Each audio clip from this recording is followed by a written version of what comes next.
This program features live coverage of an African safari and may include animal kills and carcasses. Viewer discretion is advised. Warm welcome again this afternoon. It is a lovely afternoon here. Thank you for joining us over here in the Masai Mara, the Mara Triangle. My name is Isaac Rotich, and with me is Bungei on camera. Once again, it's another lovely afternoon. Temperatures here are about 28 degrees Celsius, and it is so beautiful. You can tell by everything that's happening around us. It is warm and nice. Everybody is very happy. Here we have the tall one, giraffe. Please join us on Twitter, #SafariLive, for conversations, questions, and any scrutiny. I would appreciate also if you ask us as many questions as possible. This is a journey of giraffe, and they are busy eating very fresh shoots that have just come. In the earlier days of this month, it was very dry, but with the rains about 5 days ago, everything is looking so beautiful and lush. Where we are is not very far from where all our predators hang around, but we haven't seen any today. So it is not bad also to start with a beautiful giraffe. These looks like they're all females. By the looks, I can tell, because of those knobbly horns, which are actually not true horns. We'll come back to that later. This is the famous Maasai giraffe, very widespread all throughout Maasai land, hence the name Maasai giraffe. Maasai is a local tribe who inhabit most of or half of Kenya and Tanzania. And this is the last main domain where the Maasai people live. They speak a language called Ma, and this is where I think the Maasai giraffe got its name.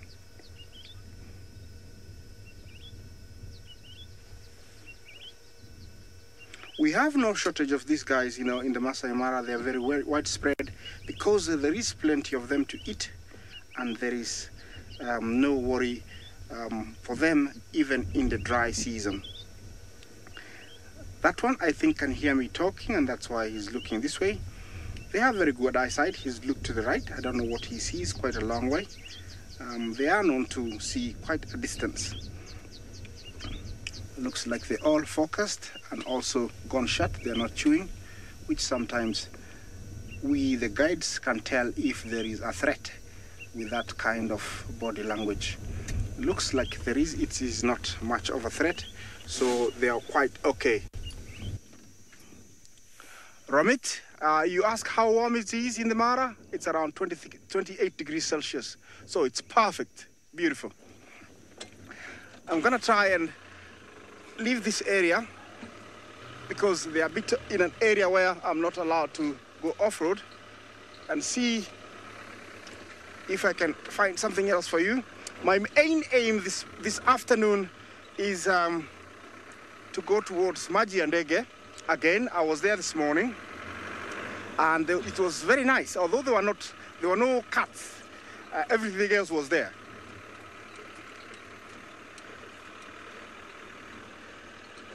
Yes, and while I leave this area to try and find you something else, I'll link you over to Steve to say hello.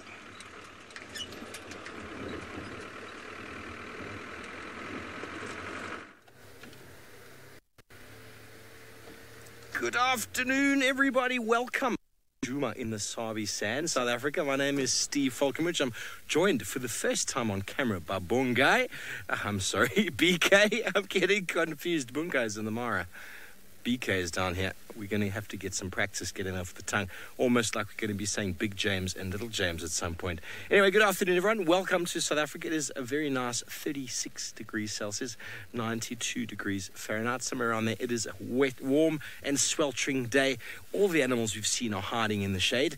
We're going to see if we can find maybe Hosana or something like that, but they're all going to be hiding. So we're going to make our way up towards Buffelshoek watering hole, checking all the pans and watering points along the way, because that's where the animals will be. There's a couple along the way here, including Chelapan, before we turn towards the northeastern side. And don't forget, we are live and interactive, folks, and you may send your questions and comments, hashtag SafariLive, or drop them on the YouTube chat stream. Let us know how you're doing this afternoon. Now, what happened last night as we closed the show for SafariLive, so we were coming over the dam wall back there, myself and Craig, and we saw this group of impala coming charging down the hill from quarantine side, and I thought initially it was male impala busy fighting with each other, until I saw a baby impala running amongst them, all of them very quiet. So I was thinking, what could it be? And as we came around the dam wall, there was Hosana sitting crouched down low just below the road. He went charging off after the animals into the thickets. We followed him. He didn't manage to catch anything. Obviously the show was over by that stage. We left him. As we drove up the road and we got up into quarantine, we then found a family of wild dogs. Not the same ones, I don't think. There were only about 5 or 6 of them. But how incredible is that? As soon as the show stopped, the action just materialized. That's the way it works. When you're dealing with live game drive safaris, folks, it doesn't all go according to script. And we tried the whole day to try and get the little Chief Hosana on camera, and as soon as Emma told me driver's wrapped, there he was, just like that. I mean, I swear, 10 seconds more, and we would have got your last second leopard. We would have got the last second leopard. So I do apologize, we didn't get him, but that is the way it works. And I'm not the only one out this afternoon. Tristan is out with me as well, and we're going to be dominating Djuma, moving around, seeing what we can find, talking to each other on the radio, keeping in touch. I'm going to be checking this side, he'll be checking the other side, and who knows what we might find. On a warm day like this, a good chance to find elephants in and around watering holes, so that is how we're going to check. There's just a little pan system just in over here.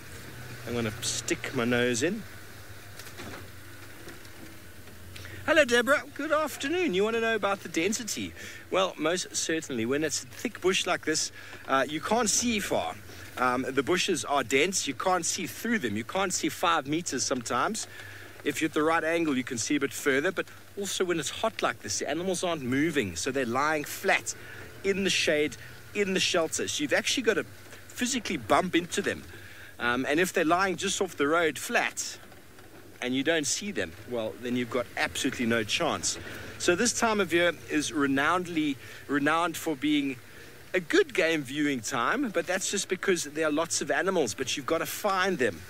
The water is all over the place in little puddles and little ponds everywhere because of the rain. And because it's all over the place, animals can be anywhere. Generally, their movements are restricted to water. So in the winter months, the water is very, very limited. So you generally find them much easier that way. There's a little puddle just over here on the right. I always like to come and check this. There's some Egyptian geese moving away. Just on the other side of the little pan there, BK, you can see them moving away. Egyptian geese, they love water. And they'll probably, oh, there we go. Off they go. Didn't quite like that.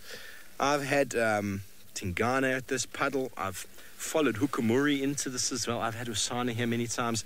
And little shady trees around here is a very, very good haven for elephant to sit up in the shade and just to rest on warm days like this. It's baking down on us right now. So I'm going to turn around again. First, just have a little look around this bush. And while we continue on having a little look-see, let's go over to my good friend Tristan, see what he's up to for the afternoon.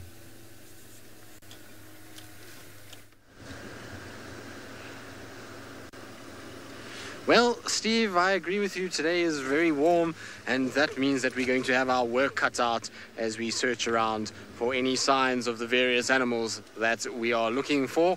I need to settle the score with a few leopards, and so that's what we're going to try and hope for during the course of the afternoon. As Steve probably also mentioned, my name is Tristan. On camera, I've got Craig, who has got his bottom on a cushion of air because Craig got new seats on the back today. Jigger has got nice new fluffy, puffy seating on the back that Craig is now sitting on, and he's a lot taller than he was on this particular vehicle a few days ago. So there's a happy Craig, and I'm sure his bottom is going to be quite happy too over the course of the next few weeks as we drive around, much like all the other cam-ops as well. Now, I was saying that we got some scores to settle. Hosanna's obviously won. Steve is checking where he last saw Hosanna this yesterday afternoon. I'm checking the western side of the reserve at the moment, just purely because I'm trying to see where Shadulu went last night. I'm almost sure, there we go, here's her tracks right here. So I was about to say I'm almost sure she's crossed to the west again, back to her cubs, and her tracks are on the road right now, which they look like from last night, but we'll check, we'll see where she goes from here. She likes to walk this kind of western side, and you never know, maybe she found something during the course of the night and was able to kill it. Now, for those of you who think that I'm making these things up, if you look on the left side of the tire track here, you'll notice her footprints going up the road. So there we go, on the left hand side you see how the tire track is cut completely. There gives you an indication of little paw prints. Now you might think that just looks like paw prints, but the bottom one, the one right closest to the bottom, is probably your easiest one to see. There we go, there's nice 4 toes in the middle of the screen there, and a little triangular pad, which is very kind of typical of leopard. And also I saw the track as we were driving, so this is a female leopard track, and given Shadulu crossed in here last night, I'm 99.9% sure that this is hers. I'm also probably about 80% sure that she's not on Juma at the moment, but let's follow it through. Like I say, you never know, maybe she is or has managed to grab something during the course of the night and is sitting in a tree panting away all hot and gives herself a view, or we get a view of her up in the tree. That's the idea anyway. Whether or not it's going to work remains to be seen, but we certainly shall try. The good news is for all of you that are Shadulu fans and are hoping to see those little ones, is that she moved the cubs far. She took them from Simambili Dam, and she's moved them quite a long way towards Triple M. And the reason why is because the Nkuhuma Pride went and spent 2 days lying right at her den, basically.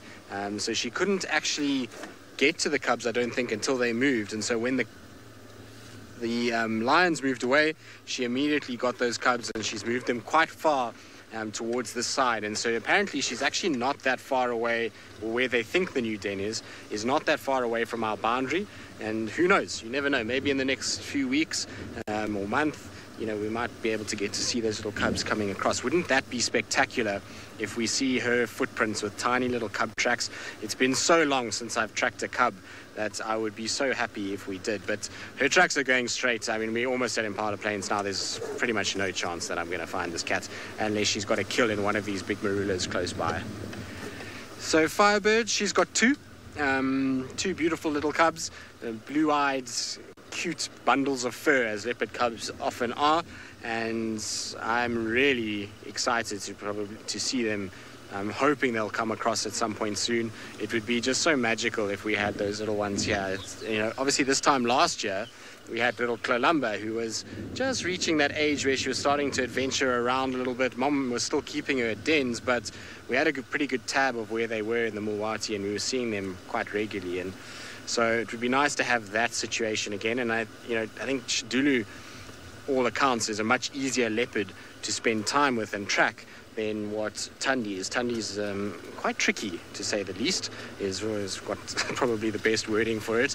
And so she was tough to keep tabs on where she was denning and what she was doing, whereas Shadulu, I would hope that would be a lot easier.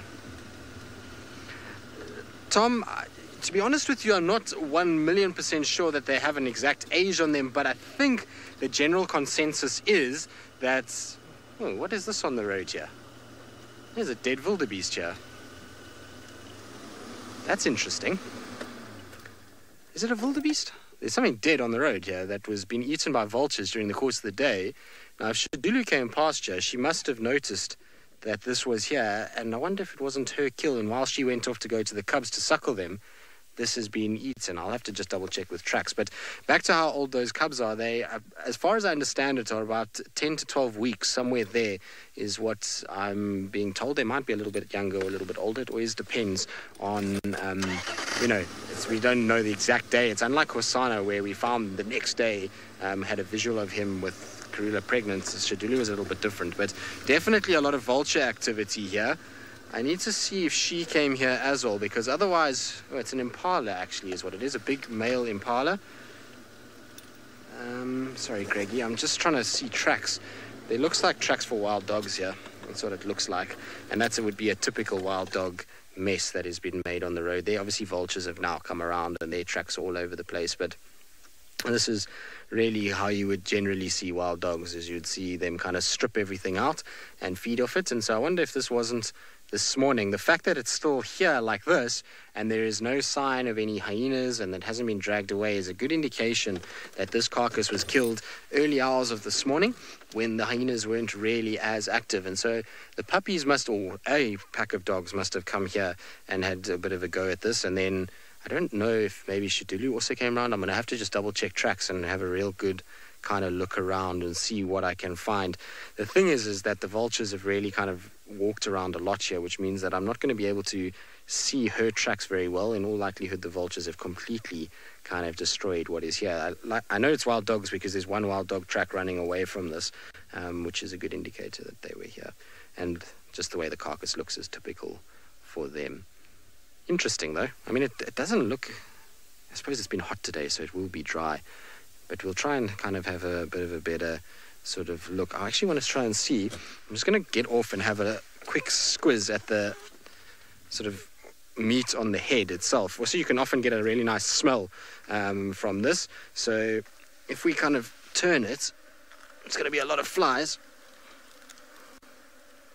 Now, no, this is quite old. It's all stiff and fairly kind of dry and desiccated. I actually think this might have even been yesterday evening as opposed to this morning, but it's gone a bit biltong-like or jerky-like, which means that it's had a bit of a hit from the sun. And I know it's been hot today, but it feels a bit too dry. The head is not even turning, which generally when they've been killed in the mornings, the head turns and you can kind of manipulate the carcass, which this one you can't really. The only bad thing about doing what I just did is I disturbed about 4 billion flies that are landing all over the place, and everyone loves a fly that's been eating meat, rotten meat, landing on you.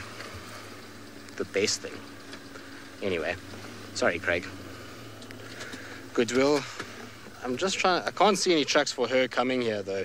It doesn't look like she was at this particular carcass, but I'd be surprised if she walked here last night and this was here. Why she didn't have a little sniff around and look would be really kind of quite intriguing. I want to double-check her kind of movements and see... It doesn't look like her tracks continue. Interesting. Right, well, most of the carcass is there, which means that she hasn't stolen a piece of the carcass and kind of put it up in a tree, I don't think. I'm going to do a bit of an investigation, see if I can find where her tracks go. In the meantime, though, let's send you back across to Isaac.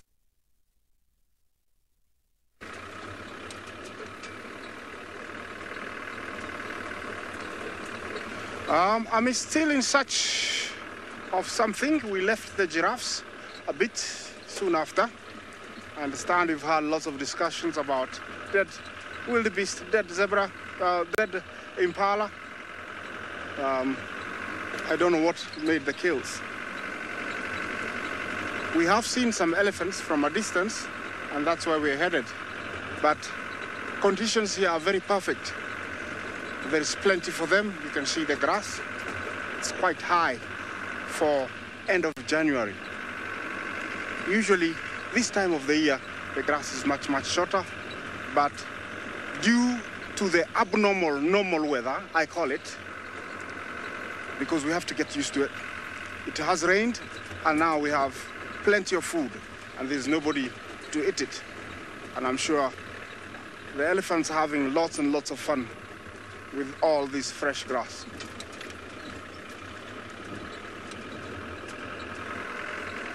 It doesn't mean that it will go to waste. This is Thamida triandra, which is a highly nutritious grass. It's in the family of the hay that you normally feed your cattle, sheep and goats at home.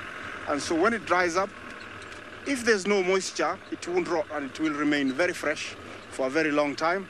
So by the time other animals come, they'll utilize it and it will still be very, very nutritious. All they'll need to do is drink more often because it will be much, much drier. Right now, the elephants don't have to drink because it's got lots of water in it. So they are drinking very minimal.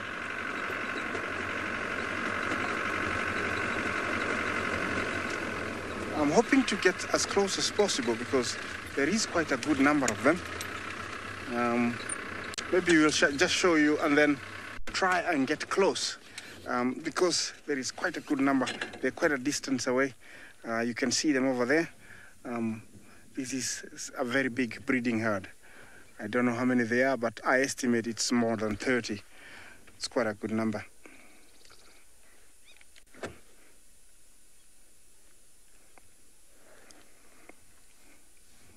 The escarpment behind, all the way there, is the Olololo Syria escarpment, which is the western border of the Mara Game Reserve. It stretches from a mountain called Mau Ranges and goes all the way west to northern corridor of the Great Serengeti. Up there is where it's human habitated by different tribes, starting with the Maasai, the Kalenjin, the Kisii, the Wakuria. All these are tribes.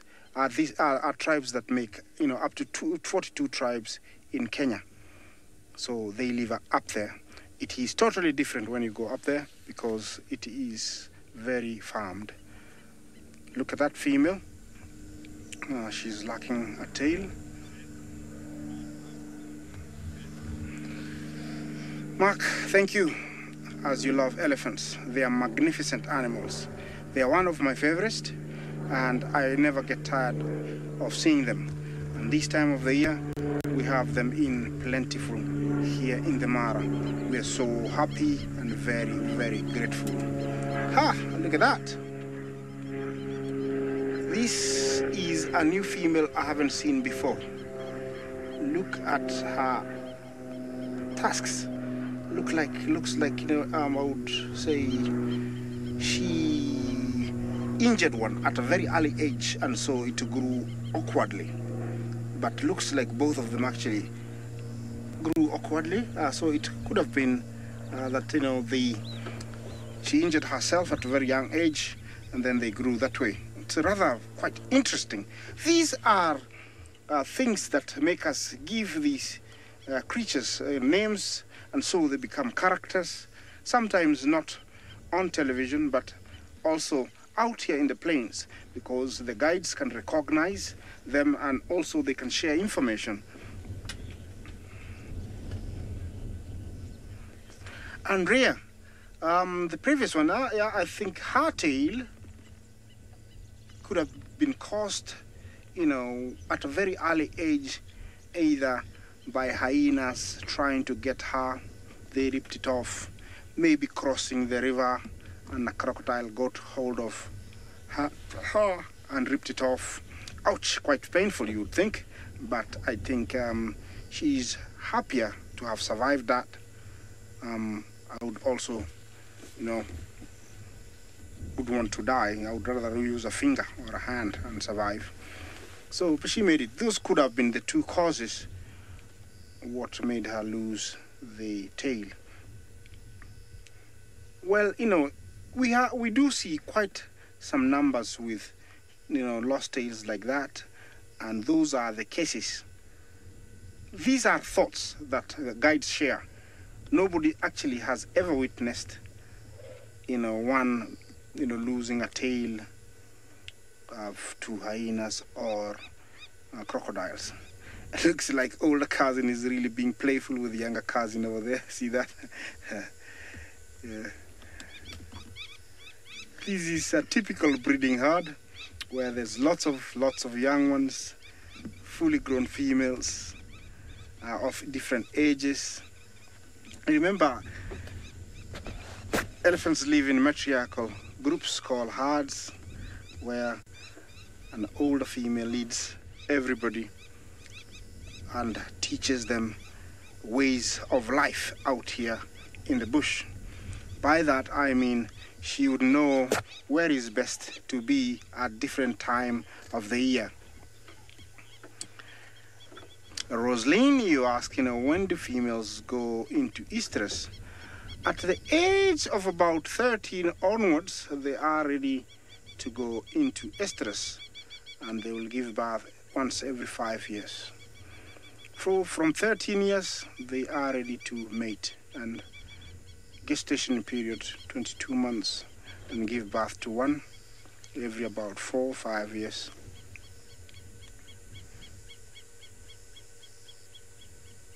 This is a beautiful scene. Everybody looks very happy up there. I cannot tell which is the oldest female here because they're all, ganged up, all very relaxed. I can tell that because of how they are, feeding, facing different directions. It's all very lovely here. I cannot ask for anything more. Temperature is beautiful. The sun is just perfect, not hot, not cool. There's a bit of a breeze. The birds are flying. I have elephants, and I cannot ask for anything more. Well, I'll try and move out of this area, not actually leave this area, but I'm gonna try go around and see. I'll go around and so we can give you a different angle. Puma, you ask what birds are those in the foreground? Actually, I thought they were grey-crested cranes. I don't know if I can see them. Let me see if I can find them again. They were somewhere up there. The ones flying were wattled plovers. Yes, they are grey-crested cranes. I don't know if Bungay you can see them, but they're over way up there, in between two of the elephants. There's one. If you sweep there, you might be able to see them. I don't know if they're there. I think maybe more to the right. Sorry. Square more to the right. Yes, there. That space in between the two facing us.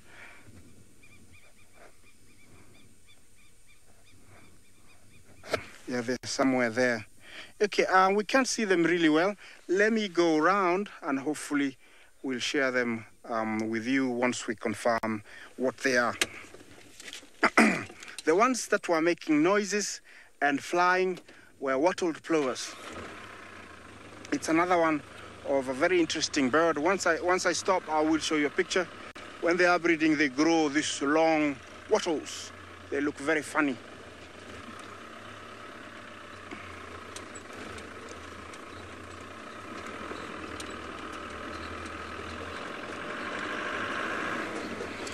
Well, it's quite a very different afternoon.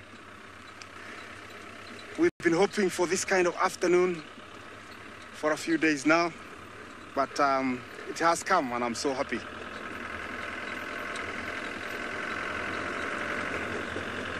This area that I'm driving on was where a few years back I heard my first ever ostrich noise.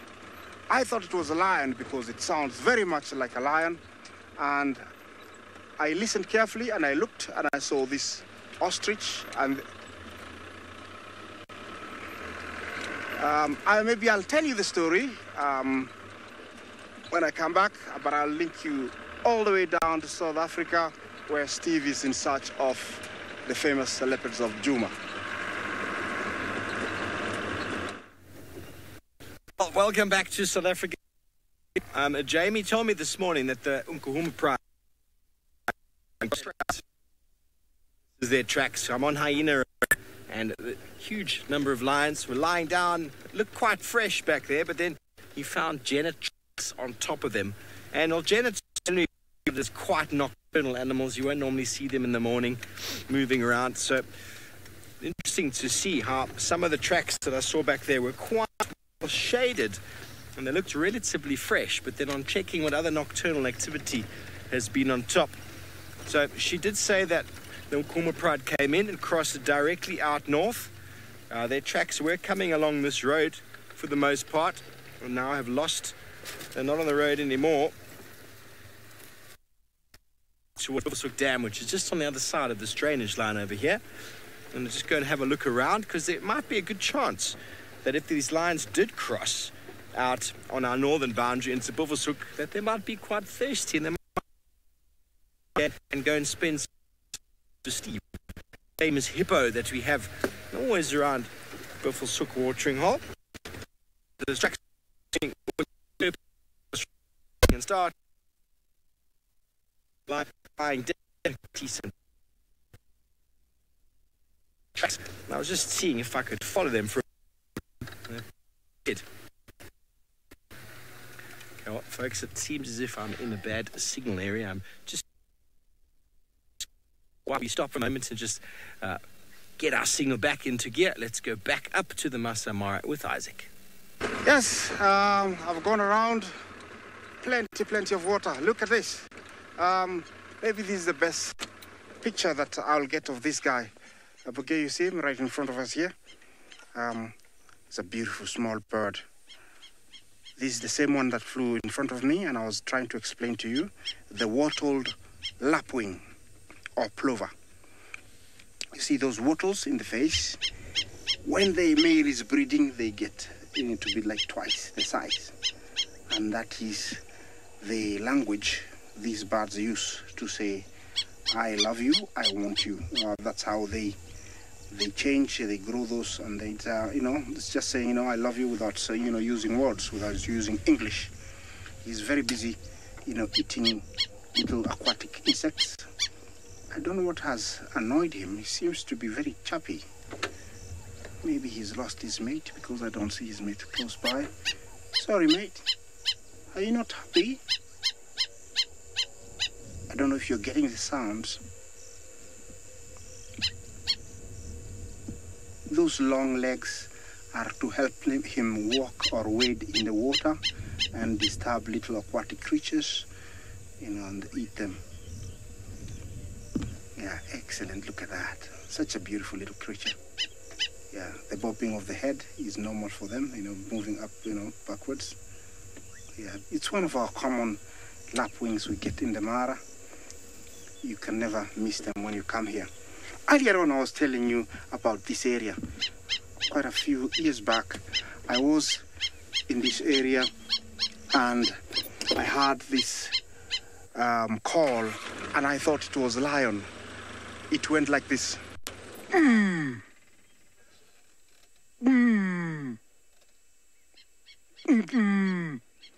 And I looked around because lion goes like, but because I hadn't seen or heard an ostrich call, I thought it was a lion. But I had to really look close to the ostrich to realize that it made a call. It roared almost like a lion, but it wasn't prolonged like a lion. So this is an area, every time I come, it reminds me of that. And I love this area.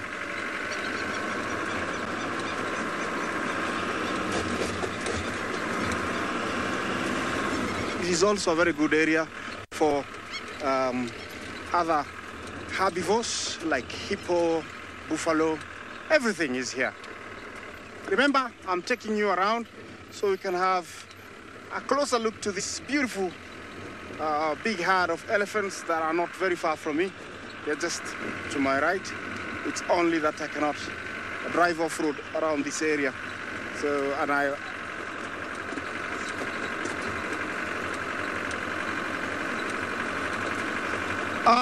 Ramit, you ask me who are the resident cheetahs at the moment in the triangle. I won't answer you that because I haven't seen cheetah the whole of this month, and nobody in our camp has seen one, so we don't know who are around at the moment.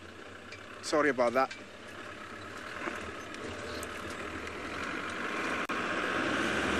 But If I get information, as usual, I'll pass it over and share it with you.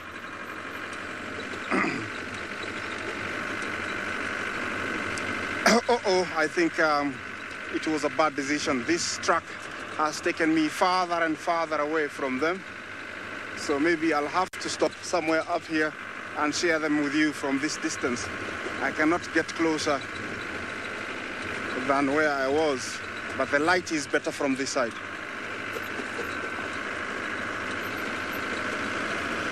Or maybe the road turns here. I don't know how far it gets there. No, it doesn't go very far.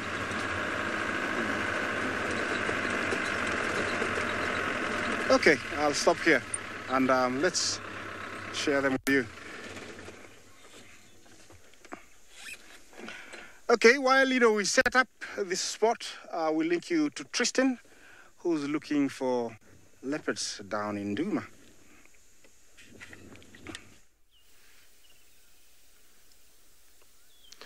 Well, I was listening to what Isaac was saying in terms of the cheetah that are in the triangle, and it's obviously a very difficult thing because there's many different cheetahs that go in and out there. But essentially, Kenya is a cheetah female that spends a lot of time that side, and obviously Naserian and Naratoy at one point, but now Naratoy is obviously gone. So it'll be interesting. It's going to be intriguing to see kind of how it goes. But what we're looking at the moment is nothing to do with cheetahs or any cats at all. In fact, you'll think, what are we looking at? And basically, it's a branch of a marula with a big ball on it.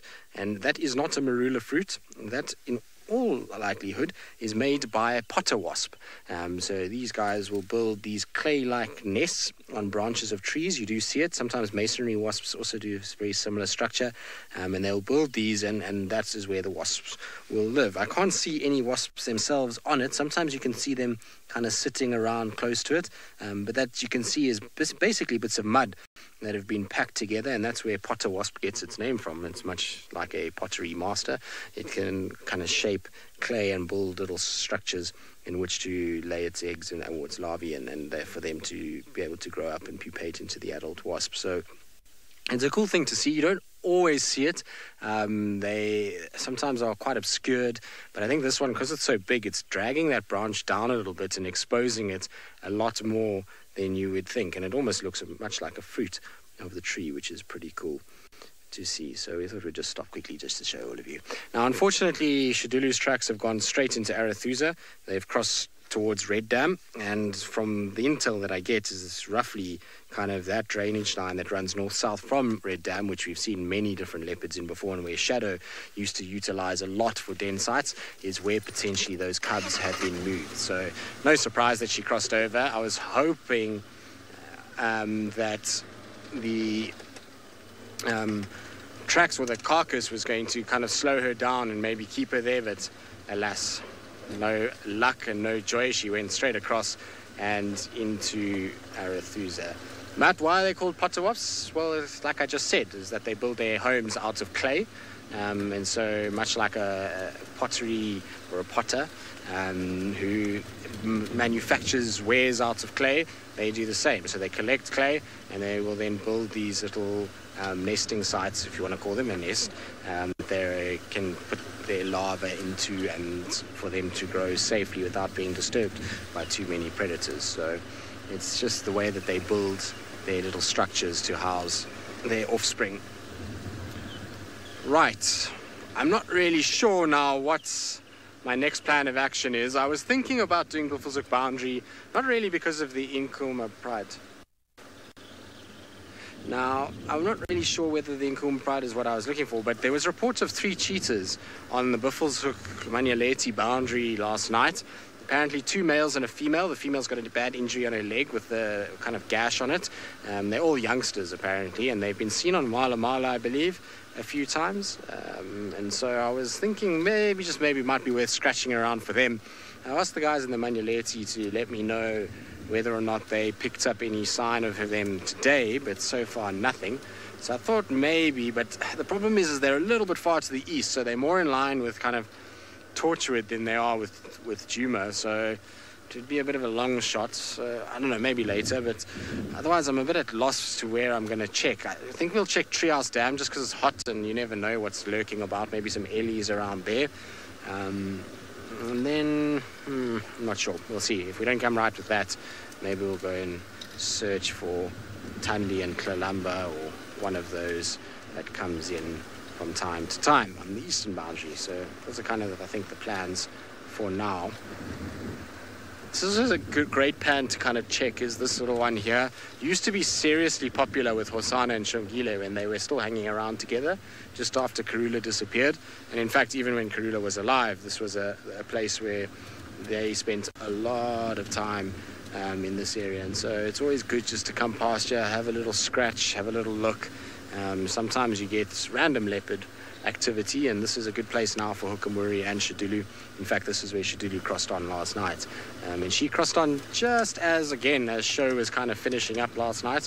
So it was a bit of a frustration for poor Steve and Jamie, because all these kind of things happened within sort of 10 minutes of the show closing and 10 minutes after, and all these animals came out. So it just goes to show you that when it's bright sunshine and warm, the best time of the day is a little bit later. So to be out around sort of that 6 to 7 period is when things happen, because it just cools off so nicely then, and the animals can actually be far more active than now. Now's very hot, and most of the animals are going to be tucked off into some shade, and so your chances of spotting them, particularly things like cats that lie often quite flat, is quite tricky. So one's going to have to try quite hard to find them. Vicky, do guides carry hand sanitizer for picking up bones and various different random things that we pick up? Some do, some don't. Just depends on the person. I am terrible with it and often forget it at home and don't really. The best thing to use, actually, funny enough, is often to use a thing called F10, which is what the vets use when they touch various wild animals. Very good to get rid of any bacteria. But I always leave it at home and forget about it, which is naughty. And that's why when I picked up that impala carcass, that I wouldn't have touched anywhere where there was bones. It's just to touch the horns. So the horns themselves will not be nearly as kind of... The amount of bacteria on those is going to be far less than what you would pick up on the actual meaty sort of part of it. And very few animals actually chew on the bones, on the horns. So his chances of getting like saliva and things like that on the horn structure itself is probably far less than picking up bones and places where there's rotting meat, but still probably not the best idea. There are flies and various other things that do land on the horns from time to time. So we'll wash our hands when we get home and just try not to, eat anything or anything like that. But so far so good. We've survived many years out here. I think I'll be all right. Touched far worse things than that impala carcass, that's for sure. Funny enough, one of the worst things you can actually touch is predators. So anytime you do darting of wild dogs or lion or leopard, they carry huge amounts of bacteria on them and worms and all kinds of other parasites that are very nasty. And so it's best to wash your hands thoroughly if you have touched any of those things. Of course, obviously, you wouldn't just go and touch them, but if you were to do any darting work, it's imperative that you wash your hands thoroughly after working with any of those. Things like elephant and rhino, and those are fine. You don't actually have to worry too much. They don't have the same parasitic load that what the carnivores do. All right, Hosana, come, Treehouse Dam. Long time since I've seen Hosana at Treehouse Dam. He used to be such a regular here, but I haven't seen him here in, I don't even know, months. Oh, he's a warthog. That's not a Hosana. That's something that Hosana would want to eat. So there's a little warthog that's probably going to come down and have a bit of a wallow at the pan itself. It's a hot day, and if I was a warthog, I'd also be inside Treehouse Dam having a bit of a cool off. Anyway, we're going to see what else is around. The warthog looks fairly relaxed, and the kind of Egyptian geese don't look too sort of chuffed, too perturbed, should I say, by anything. And so I think in all likelihood it's pretty kind of safe for these animals here at the moment. Doubt there's any predator lurking anywhere nearby. And true to form, our warthog has kind of disappeared and is starting to move off up the hill and away from us. You can see with this little muddy bottom that it's obviously been plonking in the mud itself, and it'll be aware of us because often vehicles with that spend a lot of time often with predators, and so they need to be careful. Good. We're going to carry on. Much like that warthog is running off, we're going to go and see what else we can find. And we can send you across to Stephen, who is, well, looking for the Nkuhuma Pride and driving about on the northern boundary. Well, I'm surprised with all the amounts of watering holes and little puddles and mud puddles I've already checked that I haven't found a warthog, because they do love these little watering holes. Well, those tracks of the lions, they crossed north, unfortunately, folks, on a Buffelshoek cut line from a Buffelshoek dam itself. They did indeed go around to the dam, as I thought, off of that road I was on, Hyena Road. And I chatted with Jamie, and she confirmed that that's where she saw them cross. But I had a little scratch around there to see if maybe they turned back and came and were lying up by the water. Unfortunately, not. So, according to Jamie, it was the Nkuhuma Pride. Tracks of many, many lions. It's hard sometimes to identify exactly who they are, but just the number. Okay, so lots of... Might be a little bit of a tricky little signal area here, Murray. I'm just letting you know. Trying to go very slowly through here. But we are checking every single patch of water. It is a lovely warm day. Very sticky, and well, hopefully we're going to find something in the next little while around the watering points. We will see, but it just always blows my mind how many scrubhead tracks we see around here. Hello, Paul. You want to know if we ever use camera traps? Well, we haven't been using any camera traps. We've got the dam cam, which is quite a useful live interactive way of having a look at animals, but camera traps require a lot of effort. First of all, battery, and then you've got to go and find and download the pictures all the time. So it is quite a process. Okay, so we've got some hyena as well as an old leopard track going up and down. This is another road that heads through to Buffelshoek. This is a different, I'm trying to remember what this road is called. I think it's called Hippo Pools. I forget offhand. It's not one that we travel very often. It's right up in our northeastern corner. A nice area, in fact, Paul, where a camera trap could work quite nicely. The beautiful thing about camera traps, and I've used them in the past, is that you can really find those special animals that you never get to see. Another way of passively identifying animals that you find out in the reserve. For example, we can find tracks of honey badgers and aardvarks and even pangolin. But to see them, well, honey badger, we've seen a few lately, which I'm really happy about. But to see them is often something just doesn't happen. We've got an aardvark from the drone before. We got a honey badger from the drone recently. The camera traps are a very good way of passively identifying animals that are in an area. But unless there's some research connotation behind it, the mindset and the energy put in, I wouldn't say wasted, but it needs to have some benefit other than just seeing what was there. And if we're not going to be recording them, then it's energy and time and space as well on our database of still photos. And unfortunately, camera trap photos are never really that good. They're not like world-class photos. It just identifies animals and can basically indicate whether they are present or not. With the University of Georgia in the United States, they came through to Botswana when I was managing a camp up there, and we set up camera traps, and we found a drag mark, and it was very likely a leopard that had killed this impala and dragged it underneath a tree. So we set up a camera trap and then left it for 2 days, and we had the leopard come back. It was a female leopard. She came back with her cub at one point, but we also had a brown hyena come. We had a spotted hyena, we had a genet, and we had a lioness, all coming to the same carcass, which I find absolutely fantastic. And none of them picked the carcass up and dragged it away. I think the way the leopard had ripped it in, kind of bent it around the stem like that. So it was very, very interesting to see obviously on the camera trap you can see the times, so you know when those animals came.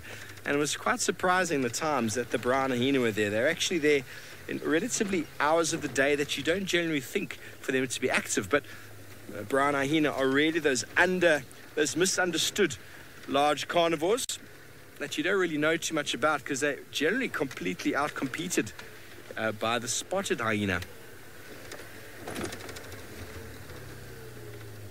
Spas, you want to know the most special animals I've seen in person? Well, I spent 2 hours with a pangolin once in Namibia, but lo and behold, no one had a camera, no one had a phone, or a phone that was charged, and so I've got no proof of that.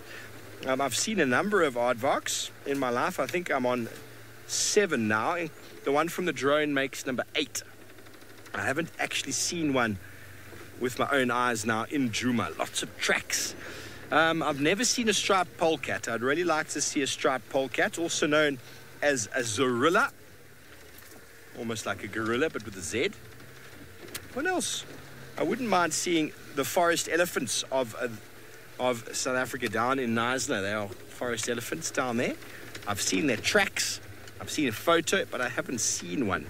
But I honestly reckon that spending time with honey badgers is one of my favorite things to do. I spent time with one almost 2 hours last year. Had a really good interaction with a monitor lizard. Poor monitor lizard, it didn't come out on top of that interaction, but we had fun nonetheless. So camera traps can help us find a lot of these animals without really seeing them. So passive way, just like tracking. Monique, honey badgers are exactly how they come across. They are tough and they don't care. They will charge you, they will charge vehicles. I spent time once. Oh, there's a lovely track. Okay, so the Unkuhumas seemingly were all over the place here. They were probably hunting around Buffelshoek Dam. All their tracks are coming in now. You can probably just see them on the right here, BK. There are lots of tracks, lots of activity. You see how messy it is. In and amongst here, I'll try to point out a track for you. Well, I'm going to jump off, BK. It's a bit easier, I think, if I can actually see it. Okay, here we go. There's 2 toes. There's one lion track. Very busy. Here's another one. And they came back again. So the lions are all over here. We're probably having a drink, probably doing some hunting around the dam. We don't know what time of day this was, but as I said, when I found those tracks earlier, there was a Janet track on top of them. So that gives you a good indication of sort of the time frame that they were here. But I once was with a pride of lions that was busy sleeping sort of in the open area, just sort of in an open area like this. And we were watching them. Everything was fine. And this honey badger came out of nowhere and ended up in the middle of the pride of 20 lions. And the lions, obviously with the movement, jumped up and all looked at the honey badger. The honey badger just snarled, this really hideous sort of aggressive snarl, and looks at all of the lions, and they all just went, oh no. And they basically just stepped aside and let him run straight out the other side. Confidently, he just aggressively went, I'll have all of you, who wants it, who wants it? And they just stepped aside and let him go. 20 lions, folks. There were a lot of youngsters in that pride, but even the adults were just like, nah, not worth it. It's not worth it. So, Monique, they definitely earn that reputation. Probably if a pride of lions sees a honey badger for the first time, especially the youngsters, first time they find one, they're probably going to go, oh, what's this guy? And they're probably going to have a go, and they're going to come out with claw marks and teeth marks and just realize that it's not playing any games, this individual. And then they will learn next time they see him. The black and white coloration is what we call aposematic coloration for nocturnal animals. Black and white is to sort of warn them, leave me alone. It's just not worth the effort. At the end of the day, if a lion does happen to kill a honey badger, the effort it goes through to try and kill it versus the reward, they just go, no, you just go, and I'll leave you alone. Doesn't mean that honey badgers are invincible and they get left alone all the time. It just means that after a period of time, most animals learn it's just not worth it. Let that dude carry on doing what he was doing, and we go back to sleep. So I've seen similar occasions where the same pride of lions in the same spot, a kudu materialized in them, and they just all descended on top of the kudu, and within moments, the kudu was just bones and blood on the floor. But the honey badger, they hesitated. They jumped up, they looked at him, and they went, oh, hang on, I'm not sure about this. Because what's the most important thing of predators, folks, is not to turn your back and not to run. As soon as you turn your back and run, it becomes a catch. I must catch you sort of thing. I must catch you, must catch you. But if you look at a lion, oh, come on, like a honey badger do, they'll think about it a little bit harder, and it gives you the chance to escape. But anyway, we're going to continue on now, checking our eastern boundaries. Let's go back up to Tristan. I think he's still investigating the west.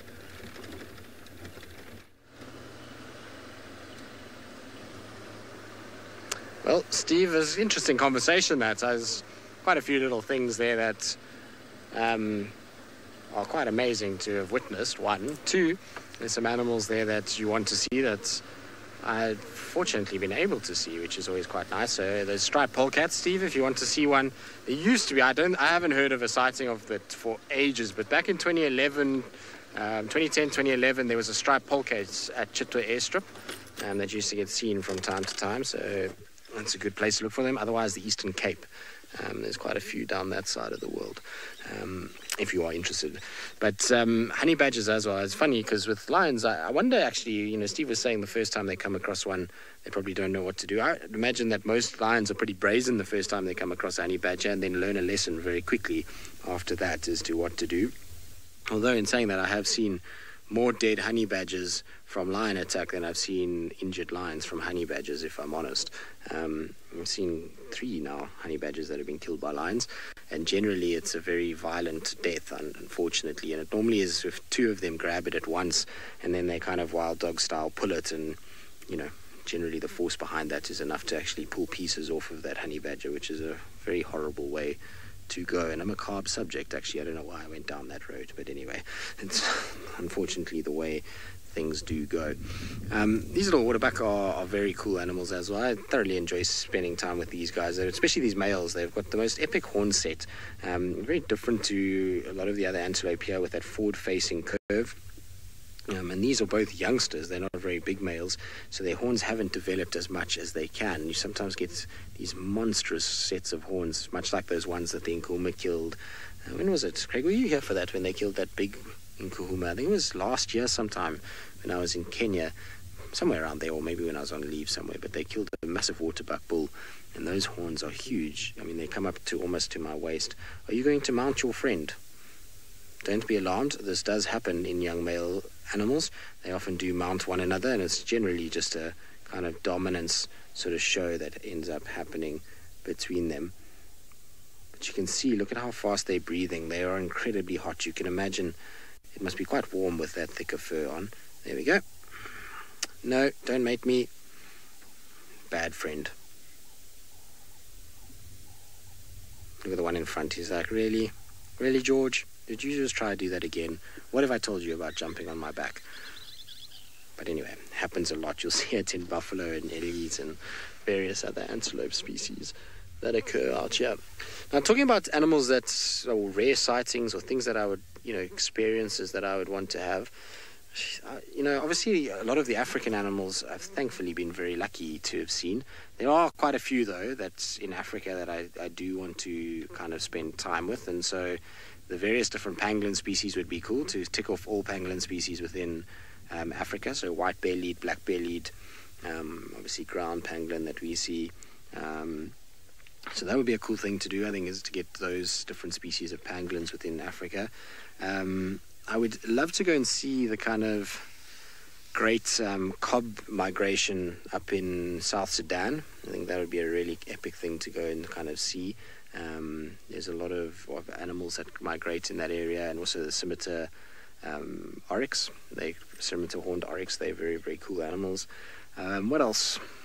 Most of the big animals that are well known, I've thankfully spent quite a bit of time with in Africa. I mean, last year going and seeing the forest ellies and gorillas was a very, very big kind of highlight for me, and those forest ellies were probably one of the most special experiences. Just the river section, kind of floating down that river and into these bull ellies, it was just absolutely amazing. And to see the eye color is what really kind of shocked me with those ellies. And they have the most incredible eyes. So, Ravinder, you're saying is the male smelling with the tongue? No, those are two boys. So there's not him trying to mate with a female. Those are boys, and they are just young males that are trying to kind of dominate one another. It's got nothing to do with mating. This is not a kind of mating session that's taking place. It's really just two males that are messing about and, like I say, trying to kind of dominate and mounting another one. If you're stronger and big enough to mount one, then you typically are the kind of stronger of the two. And so you see it quite regularly. Now, I was talking about the color of eyes in these ellies. I'm not sure this is going to come out, but we'll try. I'm going to just blow it up as far as I can, because that's the kind of eye that I wanted to show you, is that the forest ellies have the most beautiful colored eye. It's a kind of honey color, as opposed to our ellies that have that dark orange color. And I'd imagine the lighter color just helps with light to go into the eye to be able to actually kind of see better in the forest system. So that was really quite special. And then, of course, outside of Africa, there are thousands of different animals that I would like to go and see.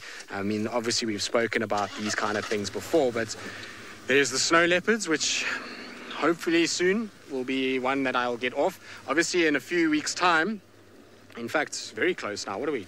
In not even 3 weeks, I'm going to India to go and see tigers and hopefully try and see a black leopard there. We're going to go and check in a park there. There's a black leopard that's being seen quite regularly. So that's the kind of mission for that, and maybe even Indian wild dogs. So that will be kind of, I think, a few big bucket list items ticked off. There's obviously snow leopard, jaguar, palace cats, clouded leopard is a huge one that I really want to go try find, but incredibly difficult. Polar bears, there's many things. There's so much in nature that's also disappearing. One thing I forgot about in Africa was actually, funny enough, the Ethiopian wolf in the Ethiopian highlands. I would really like to go and see those guys in Bale Mountains. So that would be a good thing to go and do as well. So we've got lots and lots to do. Hopefully we'll be able to kind of tick them off. So far in life, I've been incredibly fortunate in that I've spent a lot of time in some of the world's most incredible places and seen a lot of amazing things. So I've been lucky in that regard, and certainly count myself fortunate to have seen what I've seen. You know, it's quite funny though. You speak to people in other parts of the world, and for them would be absolutely kind of do anything to spend the amount of time that we do with the leopard. And you know, you forget about that sometimes, and then you spend time with a cat like Hosanna, and that's a very special experience in its own right. To have watched a lot of the interactions and things that he gets up to, you know, is quite special. So we tend to take that kind of thing for granted, and it's the same with people who work with all kinds of other, or see a lot of other animals. It's like the guys in Kenya with the migration. You know, often they get quite blasé about the migration, and people flock there to go and see it. So, you know, it's all relative, I suppose, but we should not forget that spending time with the likes of Hosanna and, you know, Tingana and all these other animals is incredibly special, and we're very, very lucky to be able to spend as much time as we do with all of our cats, particularly the leopards though. Always check that termite mound to our left. It's a mound that unfortunately has got a bit of a kind of shade on it, and I know that Steph has once had Hosanna on that mound, and so I always have a look at it when I go past there. One day we'll spot a leopard on it. It's like, it looks leopardy, I'll say that. So, you know, I always kind of check it and try and see if there's any sign of any leopard behavior there. Right, Craigie, where are we going to check? I'm not quite sure. Maybe let's check Mamba Loop quickly. There's a little water point there, and see whether or not we can find something at that little pan there. There's often things lurking in that area. So while I head there, let's send you across what special experiences he's had and what animals he would like to see going forward.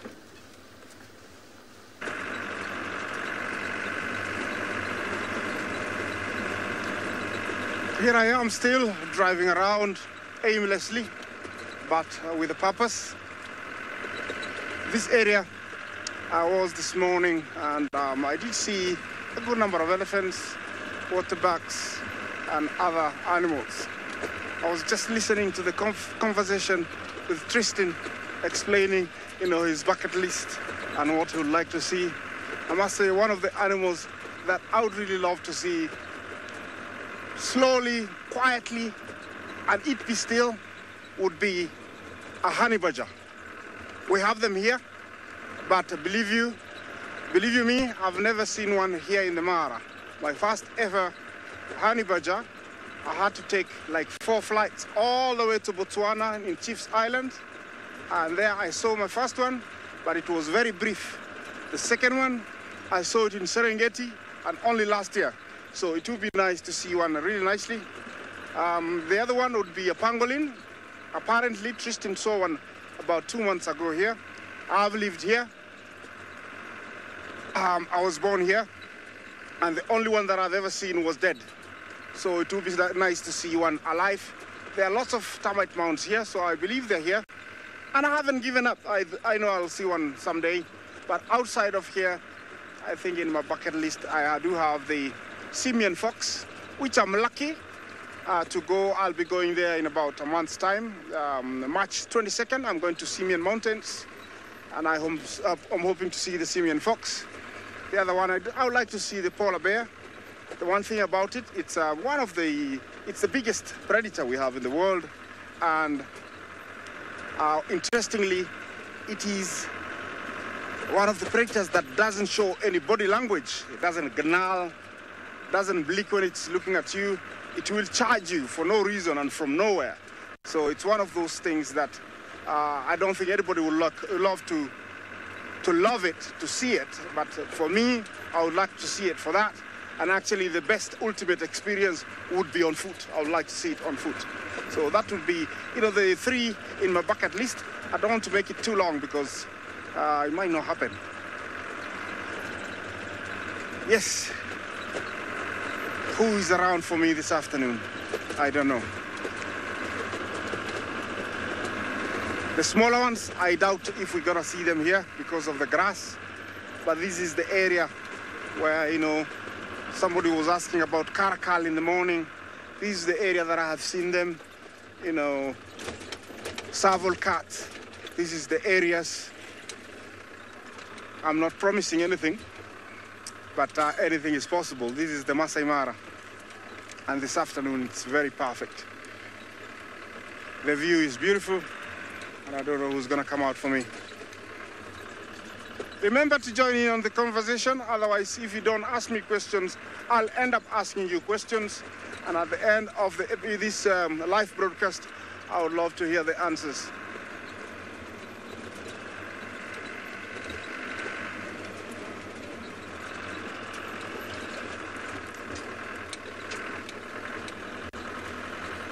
I didn't get the names, but my favorite Mara birds, we do have the Narina Trogon, which is one of the very beautiful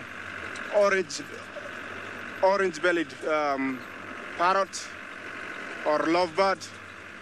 We do have it here. The gray-crested crane is one of my favorites. I do have the rufous-bellied heron, is also endemic to this area, and it's found in the Musiara Marsh. Those are part of the few. We have the red-cheeked cotton blue, purple grandier. All those are really beautiful. Also black and white cast hornbill. One of the only few places where you can see it. We have a big forest full of fig trees, and they love the fig trees. So those are the few. The list can go on. But yeah, there is quite a lot. So those are a few of my favorite ones. In this grass, there is some beautiful ones, like the yellow-throated longclaw, rosy-breasted longclaw, grassland pipit, rufous neck black. Those are the ones that we find here. But in the long grass like this, unless they're sitting on a little twig or a branch, you might not be able to see it. There is a lot of butterflies, and they look like white pansies.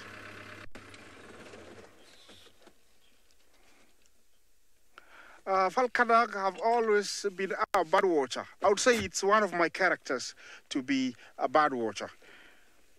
I'm a keen bird watcher. See this? There is a lot of butterflies, and I think this is could be a pansy, white pansy, looks like it, and there is a lot of them around. I think the seeds, they're feeding on the seeds. They're getting some nectar on the seeds from these flowers in these grasses and bushes. There is quite a lot of them. It's very hard to get them on picture, but it's really beautiful here with all of them. I've been driving past lots and lots of them. Just to emphasize on, if I've been a bird watcher, it's very hard to live in the Mara and not enjoy the birds. You see, those are two. I would say it looks like one of the pansies. I don't know exactly which one. And I'm not carrying my butterfly book, so it looks more like one of the pansies, but it's really beautiful.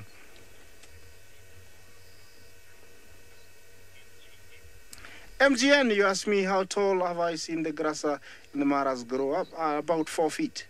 That's how they are. Makes it impossible to see those small, animals. Even lion from a distance, you can't see them unless you see the tail or you just drive, close to them. It can get very, very, very, tall. Just before the migration, we get the long rains that pound us here. Most of the camps actually close up because it's really hard, to get anywhere and to really entertain anybody. So the camps close, and there is nothing much happening because it rains almost every afternoon. And can you imagine getting around 20 millimeters of rain for about, 60 afternoons or about 90 afternoons? It becomes a little bit too much. The grass, by then, what would have happened is all the wildebeest would have gone earlier, like 6 months. They would have fertilized this area with all their droppings. Some people ask, what is the benefit of wildebeest? That is one of them. All the droppings would have been dry, and now when it rains, they become manure. The grass shoots up. Right over here, you look at that piece of grass. It is quite tall. I'm going to quickly just jump out and point it out. Quickly. I might lose my sound, but I'm just going to point it out quickly. It's a very tall one. I'll compare it to my height, and you will see how tall it is. Just 1 minute. This one here. I don't know if you still can hear me, but here it is. It's quite a very tall one. Look at this. That's tall, how tall they can get. And this is Thamida triandra. This is the highest they can get. Yeah, so it's really a tall one. That's how, can you imagine everywhere being like that?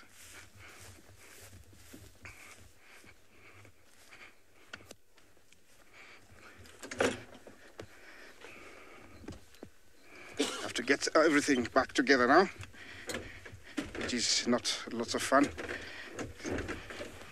Have to get used to this. Oops. What's going on? Come on. Let it flow.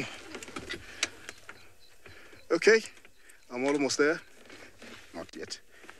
Yes, so that's how tall the grass gets. And when it's that tall, you can imagine it is impossible to see those little creepy crawlies. Makes it very, very hard. You have to be very, very lucky.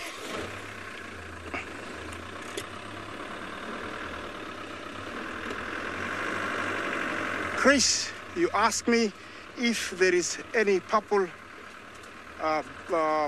banded sandgrouse in the Mara. No, I haven't seen. We have yellow-throated, and which one else? Let me show you in my book quickly.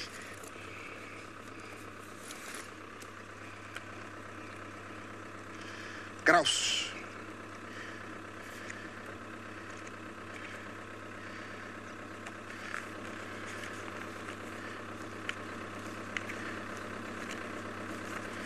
Should be somewhere here.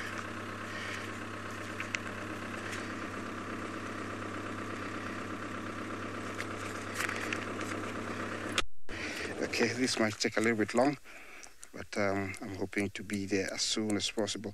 Well, we do get some grouse, but this is not a favorite place for grouses. You can see here in my book, this is what we get here. We have the black-faced and the yellow-throated. These are the two that we get here in the Mara. These two. This area, in the Mara is not very conducive. It's not dry. They are more of drier area, birds, and it is not very dry in the Mara. So those are the two, and you only can see them in some parts of the Mara, not everywhere.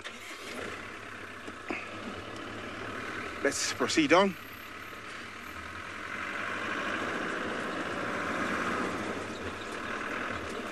You might not see this, but there is plenty of those butterflies. So something is in bloom. I think it's one of our Mairua trees.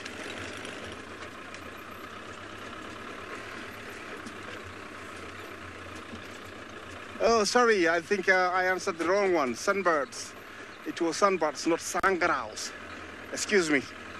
English was not my first language. I'm still learning. I need to listen. Yes, sunbirds. We do have Mariko. Sunbird is one of beautiful ones. A bronze sunbird we do get. Those are the two common ones that we get here.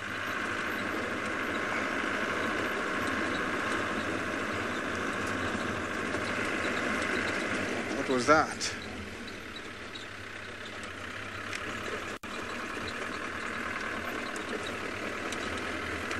Wally, you asked me what is my favorite season? I would say the migration season. It is the best season ever.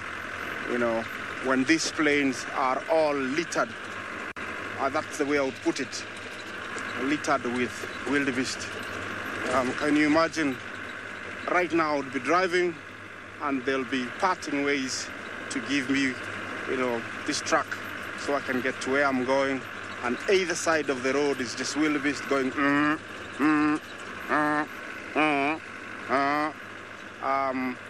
and it goes on for 3 months. Usually the predators are very happy.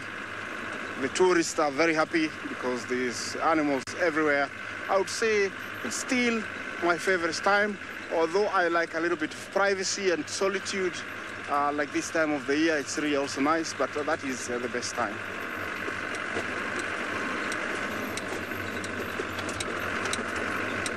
And I can't say, don't come at this time of the year because there's always something for somebody.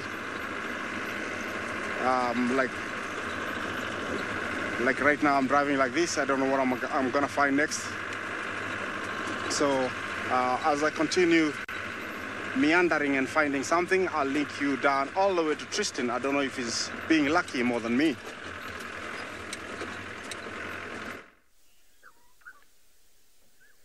Well, Isaac, I think you and I are in the same boat. We're not really sure what we'll find next, but what we have found is very, very cool. To the left of this tree is a bird that is sitting kind of up on the branch, and it's a bit tricky to kind of see it. There it is on that lower branch there, straight. There we go. So there is a red-billed hornbill that looks as though it's rather tired, and there's a reason why that red-billed hornbill is tired, because on the main branch of this absolutely beautiful leadwood, in that hole right there, is where its babies are at the moment. So it is busy trying to kind of fly back and forward and feed, and it came in and it was trying to sort of feed them, and there was lots of shouting. So not the one that's on the left there, Craig, it's the sort of smaller one on the right that's a bit obscured by the shadows, so that kind of fissure in the tree itself. There's a little hole there, and that's exactly where there's a bit of mud. So that's where that hornbill is and where the little babies are. And when it flew there, you could actually hear the little babies calling and making a whole bunch of noise and really kind of squawking and squeaking as they were begging for food. Now, a hornbill nest is often accompanied by clay-like sort of packing around the edges. They do that in order to ensure that the hole that is there is kind of blocked up for things like snakes and African harrier hawks and those kind of things. It's made so that it's just narrow enough for their beaks to get in with a piece of food that they can shove in there, and then the little ones can eat.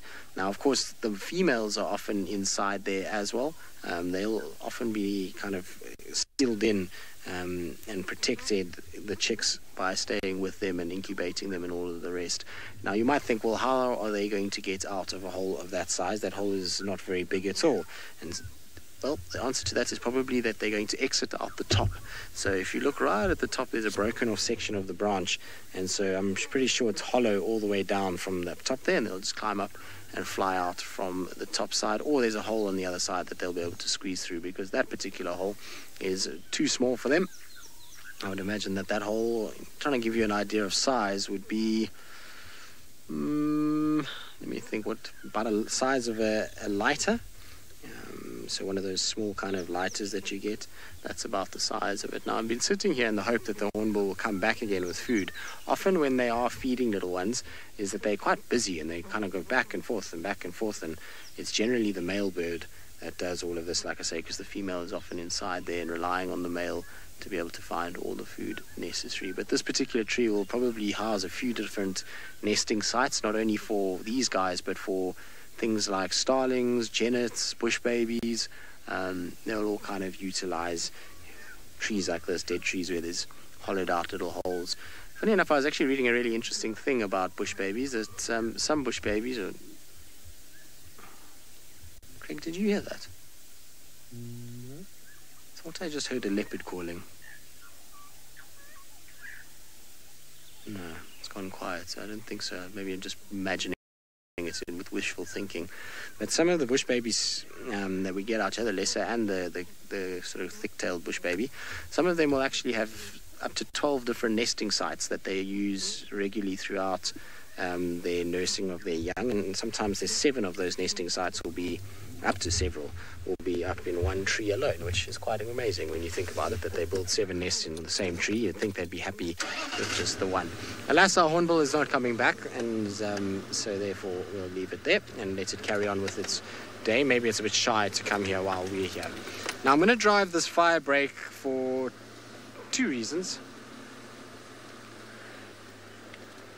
Peter, so I'll get into my 2 reasons for driving the fire break after I've answered your question.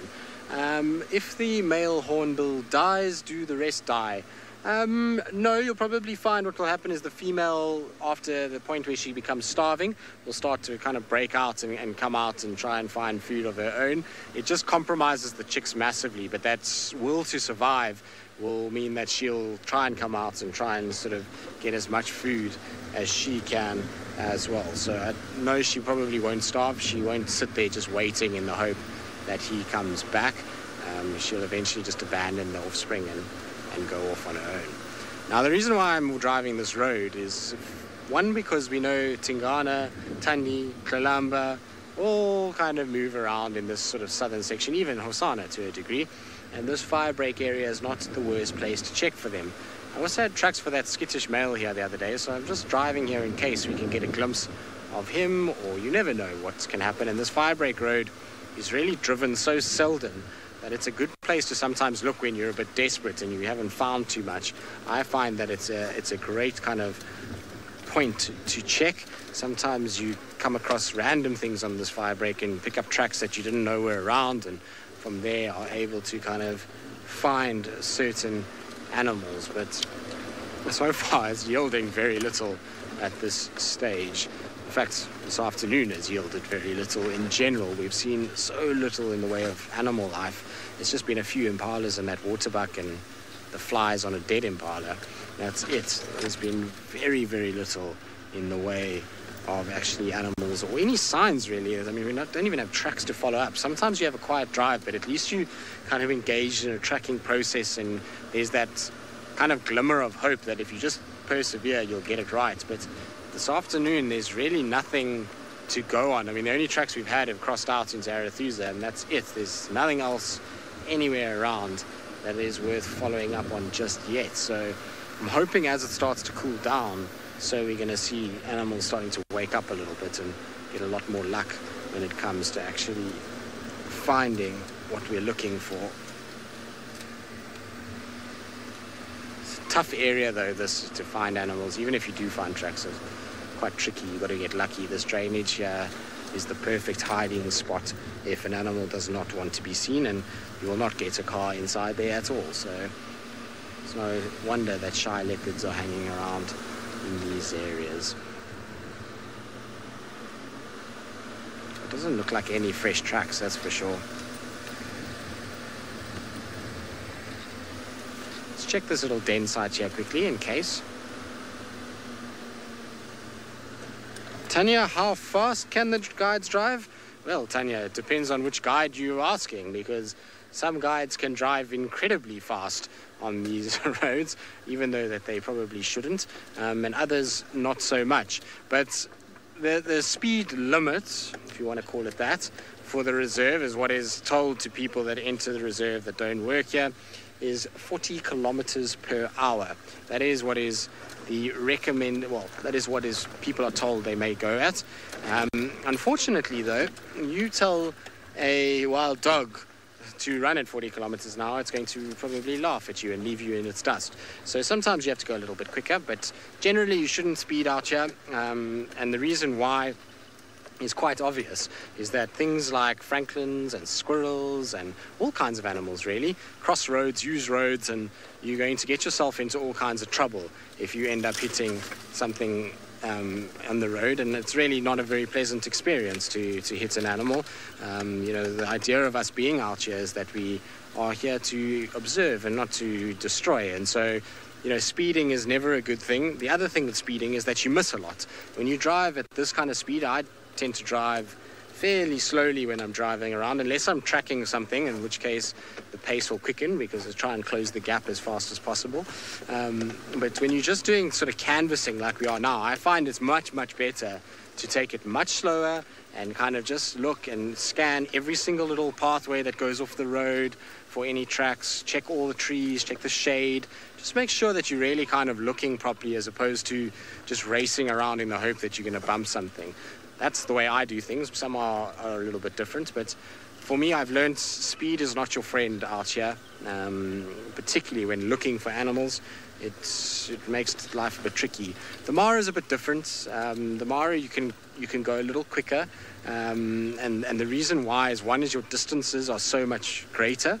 So here on an average game drive, we'll cover 5 to 10 kilometers maybe on a game drive. Sometimes we don't even do a single kilometer, whereas in the Mara you can in a day sometimes cover almost 200 kilometers. So it gives you an idea of how much more there is, and because it's so open there, you're able to see when things are going to cross a road or something like that, and so you can go a little quicker and still be able to spot things. So it just depends where you are. Anyway, I like to drive a little slower and check very carefully. Somebody else that I think takes after me in that regard is Steve, but he'll be able to confirm, and let's see where he's been and what he's been up to.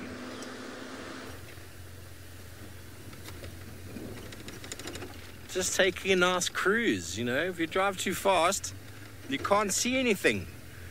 So by driving slowly, first of all, you can still swerve and look at tracks, turn back and look at you as well, and scan left and right. If you drive too quickly, you try and look left and right, you're just going to hurt somebody and the going to shake off of its housing. So there's many, many reasons for driving slowly. Obviously, driving quickly allows you to get to sightings much faster. You also run the risk of running over animals, which is a very, very big negative.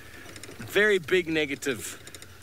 Especially at night. Night, you have lots of animals on the road. They jump in from the sides. The Mara is one of those places because the banks are so tall. The road verge. Animals just materialize. Ross Isaac has been talking about. Suddenly a herd of elephants in front of you. You see them. Hello, Pradeep, age 7. The world is a bird. It is a very beautiful bird, and I will find it for you now. It is called a peregrine falcon. Let me just find it for you. Peregrine falcon, they've worked out how fast it can go by, hang on, peregrine. By having a tame bird. So I just wipe my page. It's a little bit sandy. Pradeep, now they had a tame bird. Ooh, hang on. I'm going to just give that a wipe. I'm going to stay still. We have a bad signal area, but unfortunately the phone gets quite dirty during the day. These touchscreen devices. Sorry, Pradeep, I'm going to show this to you now. Here's a beautiful peregrine falcon. There's a drawing of it. See, my battery is getting low. There's a beautiful drawing, and I'll go through some pictures of you. Very sort of How's that, BK? I can't see the screen. You see the wings are like that of fighter jets. Now, fighter jets actually use the design of falcons to design the speed that they can go. And there's the distribution in South Africa. There's a beautiful, beautiful picture. And how they worked out how fast this bird could go is they had a speedometer on a ball. And they had a tame peregrine falcon. And they went up in a balloon. I think it was a balloon, hot air balloon, or something that would have given them a lot of altitude. And the tame bird was on the owner's arm. And they dropped this speedometer-like ball that obviously picked up speed as it fell down. And I think it was recorded at 300-odd kilometers an hour that it caught this thing at, which basically means, Pradeep, that the ball was going at about 320. I can't remember the exact number. Maybe someone out there can remember exactly how fast. Send through your answer to #SafariLive. And the bird had to go faster than that ball to catch it. So that's how fast the ball was going, 300 and something kilometers an hour, and it managed to catch it. So it actually was going faster. I think that is incredible. Incredible for a bird. Okay, so I'm going to move, and I don't know if I'm going to lose signal, Murray, if I move. I might do.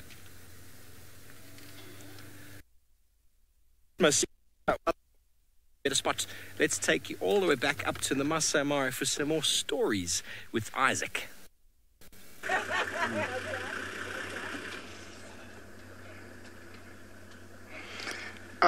Something very interesting is going on here. There is a situation which I wouldn't want to put myself in. There is one male here, and he's gonna come into picture soon, who's got more than 60 females. Can you imagine? I would say it's terrible, but I'm sure he's a very happy man. All these females are being rounded by one male. He's gone across the road to fetch 4 more females. All these belong to one male. I would say I would compare him to a Maasai elder. They are the ones that are allowed in these parts of the world to have more than one wife. And in this case, there is more than 60. He's coming. You're going to see him when those vehicles go past. There, he's coming. There he is. There is the guy. Amazing. I wonder what love potion he's used. Magnificent horns. Look at those. All these females belong to him, and he's been rounding them up. And actually, they are obeying. It looks like the love charm is really working. But I'm sure the boys are somewhere watching him, and they can tell when he's getting weaker, and they are going to come and challenge him. This is typical of an impala harem, where one male will dominate even up to 30 females. But to see this many for me, it's always super wonderful. Look at that. He's a happy man. I'm glad he's an impala. He's not a human. Otherwise, he would hang himself very, very soon. You see? And he's still very much in control, you can tell. You know, he's like telling them, move farther.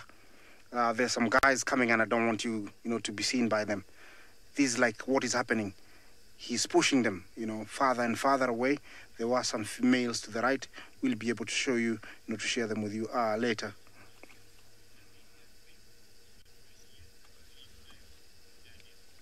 Daniel, in impala, males are the only ones with horns. And horns don't determine if he gets the female. It is the fight. When he comes in to get this many females, he would have challenged the main guy who was here. And after beating him, he will take over all the females. The tenure is not very long usually. It's around 10 to 14 days. Unless they're much fewer, then he'll, dominate them for much longer. But in this case, it must be very, very short. This is a young guy, and he's not a threat. You can tell those pointy, devilish, horns. You can, that's a young male, very healthy. Sorry to call you that. But once he's with the females, he'll mate with as many females as possible.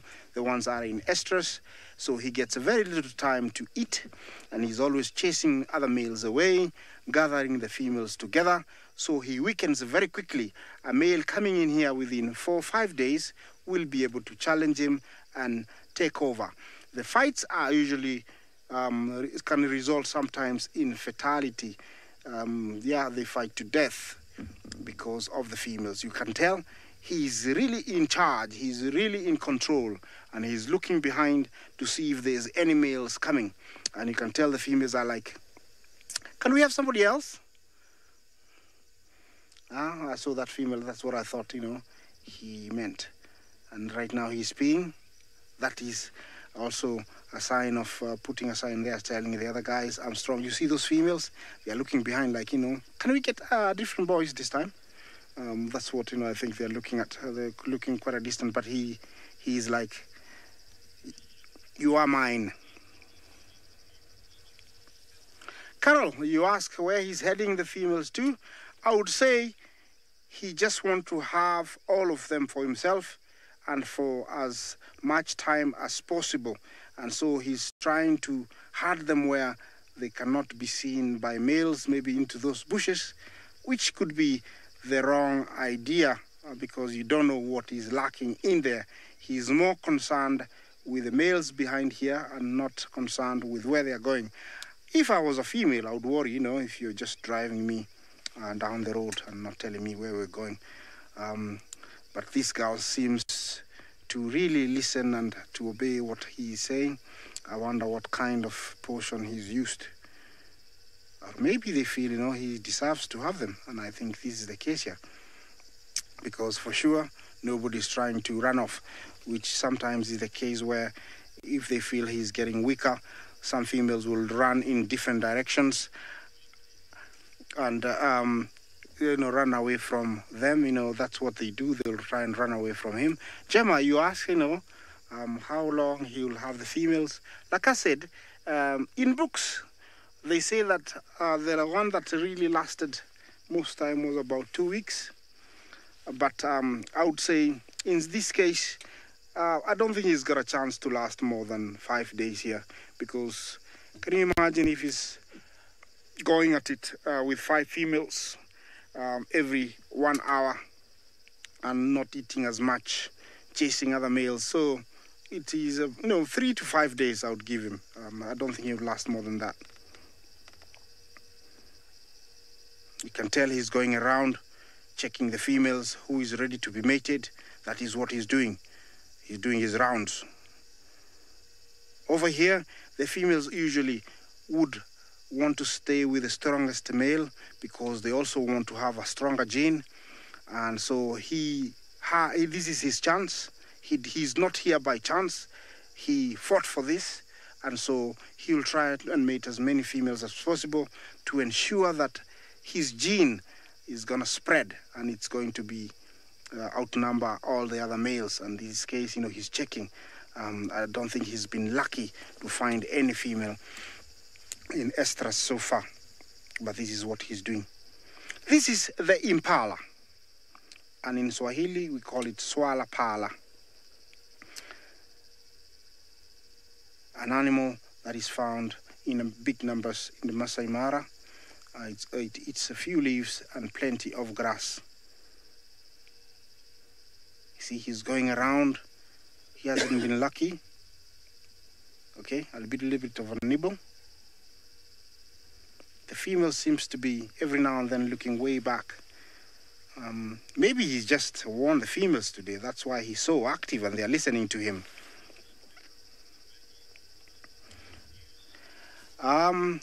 Good news, you ask, where are all the baby impalas? For sure, there isn't any here. But impalas give birth year round. We haven't come to an area where they are, but they give birth all year round. But we haven't seen any. They moved quite a far distance, so I'm gonna turn around and oh yes, here to my right, something else. I was just about to leave, and here are the boys. No wonder the females are all excited and looking across the road. So this guy is gonna get a run for his money soon. You see all these boys, they're not here for no reason. They are here because they know there is somebody with all the females, and sooner or later they are going to challenge him. Yeah, there's quite a good number of them stretched a little bit way back there. You see, these are fully grown males.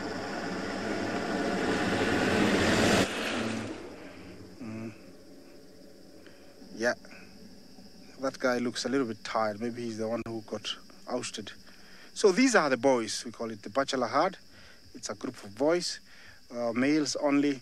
They can be up to around 20 to 30, where most of the time is spent eating, sparring, and trying to climb to the top of the hierarchy. Nora, you say, you know, would a herd like that attract a lot of predators? Yes, it would, if there's predators. Over here, it's an area with a lot of hyena, so we seldom see cheetahs and leopard here, but who am I to say anything? Yes, any predator would want to be in an area like this one, and for sure, with impalas like this that are not paying attention, any predator would want to be here. Yeah. So, let me turn around, because I'm still trying to find maybe a cut before it gets too dark. Looks like it's going to be a beautiful sunset. We haven't seen that in a few days. I hope we can share it with you.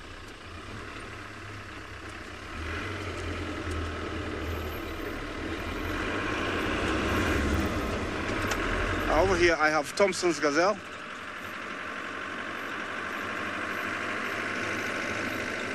Elephant.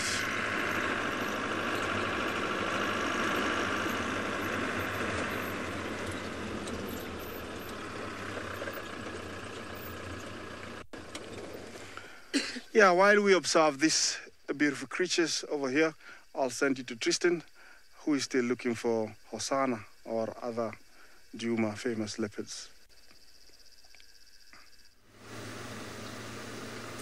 Well, we are not really having much luck at all. So while Isaac is observing his impala and his entourage, we have observed very little other than the Nkuhuma lion tracks that have been moving about. There's some Franklins. Hello, Franklins. Natal spurfowl, should I say, actually. They're no longer referred to as a Franklin. And there's the two of them that make lots and lots of noise. Now, it would be nice if we had found these two sitting on a branch squawking, because that would generally indicate that some sort of predator was moving around or something was about. But alas, nothing really. They look very calm. In fact, lots of gular flutter to try and cope with this heat. It's very warm still, so I don't expect too much activity from many of our animals just yet. I think within the next half an hour, 45 minutes, we'll start to actually see things kind of moving around a little bit. And, you know, it's funny, actually, sometimes I think to myself, you know, we focus so much on the bigger animals that it's nice to sometimes look at these guys. Franklins and spurfowls, they generally are not really considered pretty birds, but I actually think they've got some incredible little markings on them, often little arrows and checks and these little red beaks and things like that. So I think it's sometimes good just to appreciate their kind of looks as well, even though they have a more kind of drab color than what you would see from some of the other ones. Now this one looks as though it's got something stuck in its throat, the way it keeps kind of yawning and opening its beak. Did you eat a seed that's now got stuck? Maybe it ate carrot seed, and that's why there's something stuck inside of its throat and it can't get it out. Carrot seed is a ruiner of socks. It literally absolutely smashes all things sock-like and sticks to them, and is pretty much got to throw your socks away when you walk through that. And so I'd imagine it might get stuck in the throat. But weird how it keeps kind of opening its beak and then sort of almost trying to regurgitate as it goes along. Anyway, there we go. It's going to disappear off into the green grass, and so we're going to carry on to where little Hosanna went. I'm not quite sure. I have a funny feeling yesterday he managed to get himself a meal during the last night, and so I'm a little bit undecided as to where I want to check. The lions walked on Vulture's Nest, So maybe let's just do Nyala Road South. There's a nice little pan here. Let's check there, and then failing that, we're going to just do a little drive towards the dam, and we're going to stop and we're going to turn off and we're going to listen. Sometimes I find when you're in a situation like this and you're really struggling to find any animals, whether it be even antelope, that sometimes it's really good just to stop and listen, and you can get something from the bush. You might hear, you know, some kudus barking, you might get some alarm calls, you might get breaking of branches from ellies. You never know what you can get.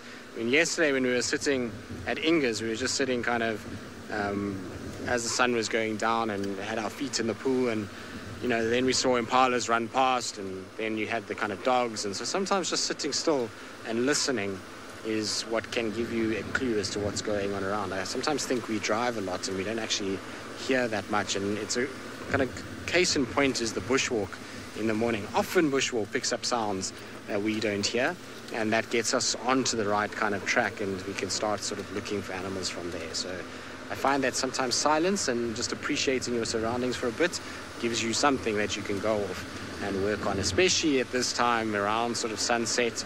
You'll start to see things will start to move. It's cooling down already now, and that might be a good indication that something is coming our way, hopefully this afternoon. It doesn't look like really anything has moved around here. This little wallow up in front is a good one to check. It's a great place for Tingana or Sana. They often move around this area. Let me just get the better kind of point of view for you there, Craig. So this is a really kind of good little spot to often check around for some of our cats. Tandi, Klalamba, they all move around on this road and come for a little drink here. The cats prefer these smaller little water points like this because they know they don't have to worry about crocodiles and something like this. So you'll find that they're going to drink here much quicker than they're going to drink from the big dams that are around. Roger, no poisonous snakes, in fact, in the world, because poisonous means that you have to ingest it in order to be harmed. So venomous, yes, there are venomous snakes here in Djuma. So that's the difference between poison and venom. Venom is something that is injected via an animal biting you, so something like a snake or a scorpion, spider. Poisonous is something that you eat that is toxic, like a berry or a tree that has got toxins in it. So just so you know the difference. But yes, we do have quite a few venomous snakes here in this part of the world. So black mamba, puff adder, snouted cobra, Mozambique spitting cobra, night adder. What other really venomous ones am I missing? Boomslang, vine snake, stilettos. There's lots. I mean, most of them have some sort of venom. Some of it is very mild and won't do anything to you, but I'm pretty sure you're referring to those that are very dangerous to us, in which case there's, 6 of them that are highly, highly dangerous, which is the ones that I really just kind of described. All of those have horrible venoms that can kill you if left untreated. And so you've got to be a bit careful with those. The nice thing about snakes, though, is everyone always fears snakes and thinks that snakes are these horrible things that are out to hunt you and to chase you around, and that's really not the case at all. If you think about the amount of hours that we spend in this reserve, driving around, walking around, and the amount of snakes that we see, it really is testament to the fact that snakes will try and avoid you at all costs. They hear you coming, they hear these vehicles, they hear us walking, and they'll just try and kind of slither away and try and kind of just get out and not really be a part of the process. So, they're not as bad as everyone thinks. Good. We're going to keep going. Hopefully something is going to change for us shortly. We're going to just double check everywhere we can. In the meantime, though, back to Isaac with an incredible Mara sunset.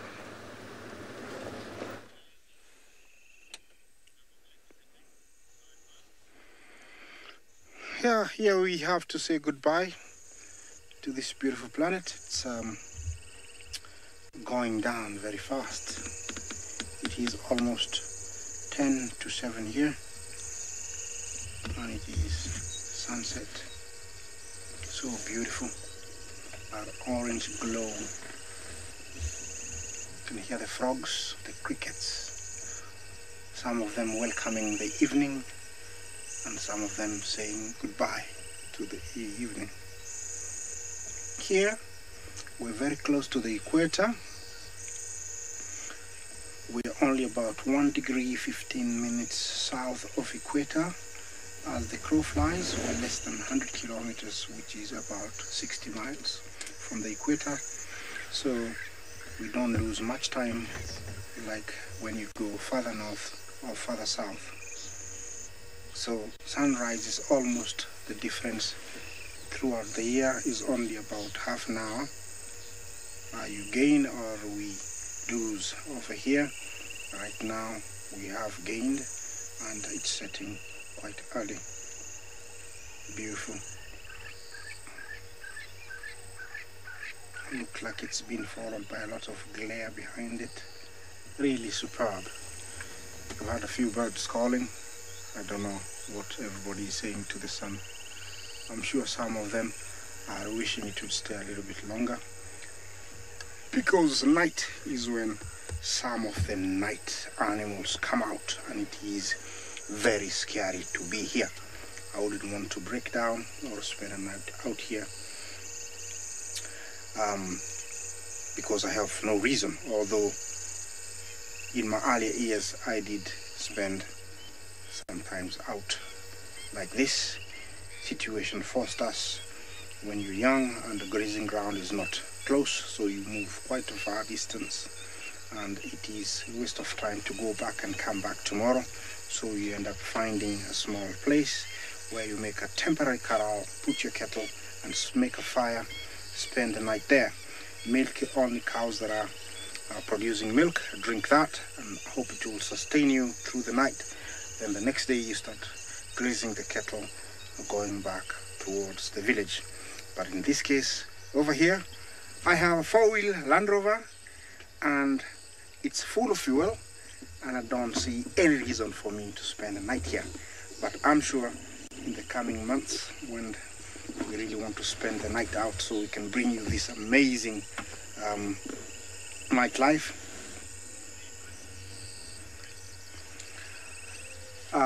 Christian, you asked if there are night tours. Not over here. For us, we would say we are allowed to be out here. We have a license to do that. But we don't do tours. We bring you this live broadcast, SafariLive. But outside the game reserve, you can get night safaris in private conservancies like Mara North, Marana Boishaw. Those are conservancies that surround the Mara Game Reserve, and over there it's privately ran and you are allowed to go out on a night safari. Of course, after, you dig out something. That's what they do. Some comes included in their package, some you have to pay. Yes, outside, yes. Over here, no. Yes, I was talking about, why should I spend a night here? But in the next coming months, I'm sure we'll be able to give you some coverage at night, because we like also following some predators. If we find a nice hungry lion and we think it's going to make a kill, there's no use of leaving it, because we'd love to show you what they do and how they survive. We follow them through the night. And there goes the day. And welcome the night. This is one of my favorite times, when the day says goodbye and the night says hello, where it is become dangerous and fearful over here. You have to be very scared when you live here as a Thompson Gazelle or an Impala. All right, all in all, let me proceed on. I still have some distance to cover. I don't know what is ahead of me, but it's been beautiful. It's been a beautiful day so far. I can't complain. This area here, we call it Manji and Ndege. This is a nice place to come bird watching. Very early in the morning, it's very, very active. Also a good area to find a rhino. That's one of those animals that we actually don't look for them. They just appear when they want to be seen. And that's the same way the first one appeared here about 15 years ago. Nobody actually brought it, but from somewhere, I think northern Serengeti, it just appeared and it felt safe, and more appeared, followed it, and now we have about plus minus 15, which is really good.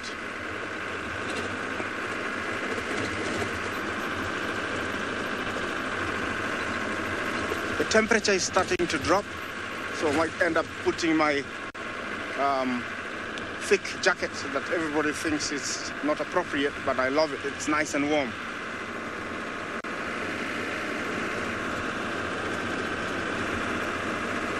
There's nothing much on the track here, but who says there's nothing? Something might appear. The air is so fresh. Over here we don't get any pollution, and I don't think it gets fresher than this.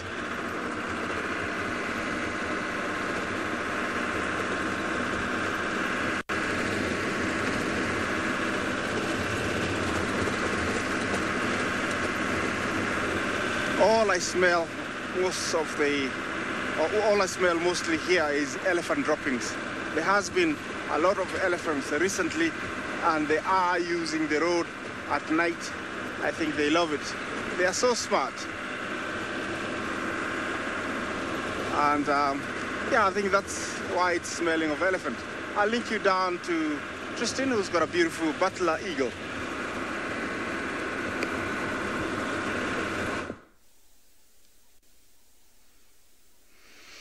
Well, we're still blanking a little bit, but we have found a very cool version of a bateleur. So some of you will look at this and think, well, it doesn't look like a bateleur. There's no white on it. Well, this is because this is a bateleur that is coming out of its juvenile colors into its adult form.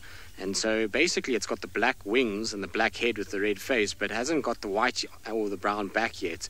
So it's still kind of got that dark sort of brown juvenile coloration to it, and it looks very odd. It doesn't look at all like what you would think a bateleur would look like.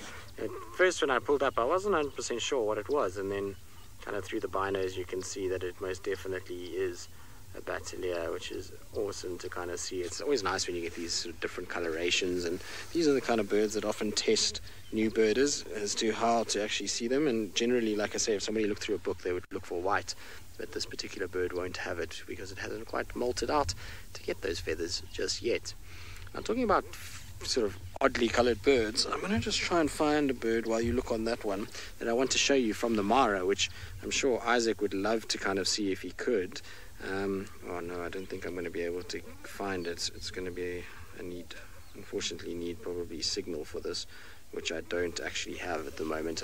I'll have to try and look for it a little bit later and just remind me. But it is a bird that I want to show you guys, and like I say, we'll try and get Isaac to keep an eye out for it. Rima, do birds of prey regurgitate food? Well, not to each other. If they're an adult pair, then no, they won't do that. In terms of to the chicks, yes, when the chicks are still kind of very, very small and are not able to actually feed too well for themselves, you will find regurgitation does take place. But then as they get a little bit older, things like martial eagles, black eagles, crowned eagles, mostly prey is brought to the nest as a whole animal, and they are then fed on. Once the beak is developed nicely and the bird is able to see, the little chick is able to see and at least a little bit mobile, it will be able to start feeding for itself. So, you know, they do regurgitate. Some species will regurgitate a little bit, but for the most part, you know, once they are sort of eyes open and somewhat able to move, then they feed on carcasses that are brought back to the nesting site. Beautiful at Buffelshoek Dam. I am so surprised with this heat that we've had today that we haven't seen a single ellie, not even any fresh tracks, no bull ellie on quarantine, which I would have thought we would have got. It seems awfully quiet. The other thing that I'm surprised about is the kind of lack of bird life at some of these pans at the moment. You know, we should be seeing a lot of things like sandpipers and plovers and various other things at them, particularly, you know, when you've got a lot of vegetation that's kind of floating in the water, much like what you see here at Buffelshoek Dam. It's often a good place for random little birds to come up. And I know that there was a lesser moorhen that was seen in Buffelshoek a few days ago. So I've been kind of trying to check all the pans looking for it. It's a beautiful little bird, and we used to see them on Arethusa. There used to be a pair that nested at Mtindaluka Pan. But they haven't nested there for a while. I mean, not nested, that used to hang around there. They haven't been there for quite a while. And I wonder if this is one that is being seen. Hang on a second, Craig, can you go to... how am I going to explain this? Do you see the rock on the edge of the bank there? Now, to the left of that, there's an egg on the ground. So there, what looks like an egg, at least. Maybe where the doves are. No, you need to come forward to the next kind of point that comes out into the water. There it is on the bottom right of your screen. See the little white circle there? There we go. Straight in from there to the right a little bit. There we go. So there is an egg that is sitting there. Now, which egg that is for, I have absolutely no idea which bird would have laid that egg. It's very exposed. It looks like an egg. I mean, I can't think of anything else that it could be. I've certainly never noticed it there before. But I don't understand which bird it could be. It's a rather large egg. I mean, if you compare it to the size of those doves, it's about half their size. So I'm wonder if it's maybe not Egyptian goose or heron or something like that that's laid that egg there. But anyway, interesting to see. Good.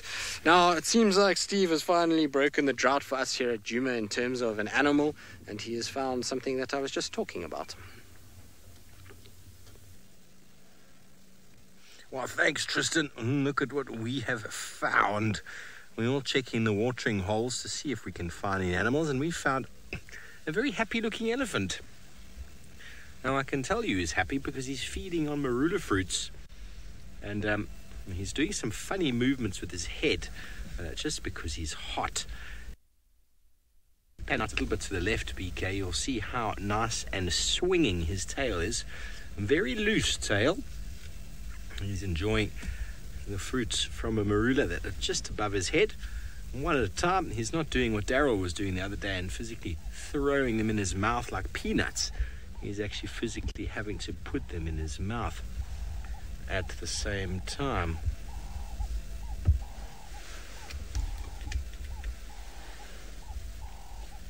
So he's quite a young bull. He's probably just in his early 20s. He's still got some growing to do. But no doubt he learned many years ago how valuable and how tasty the marulas are this time of year.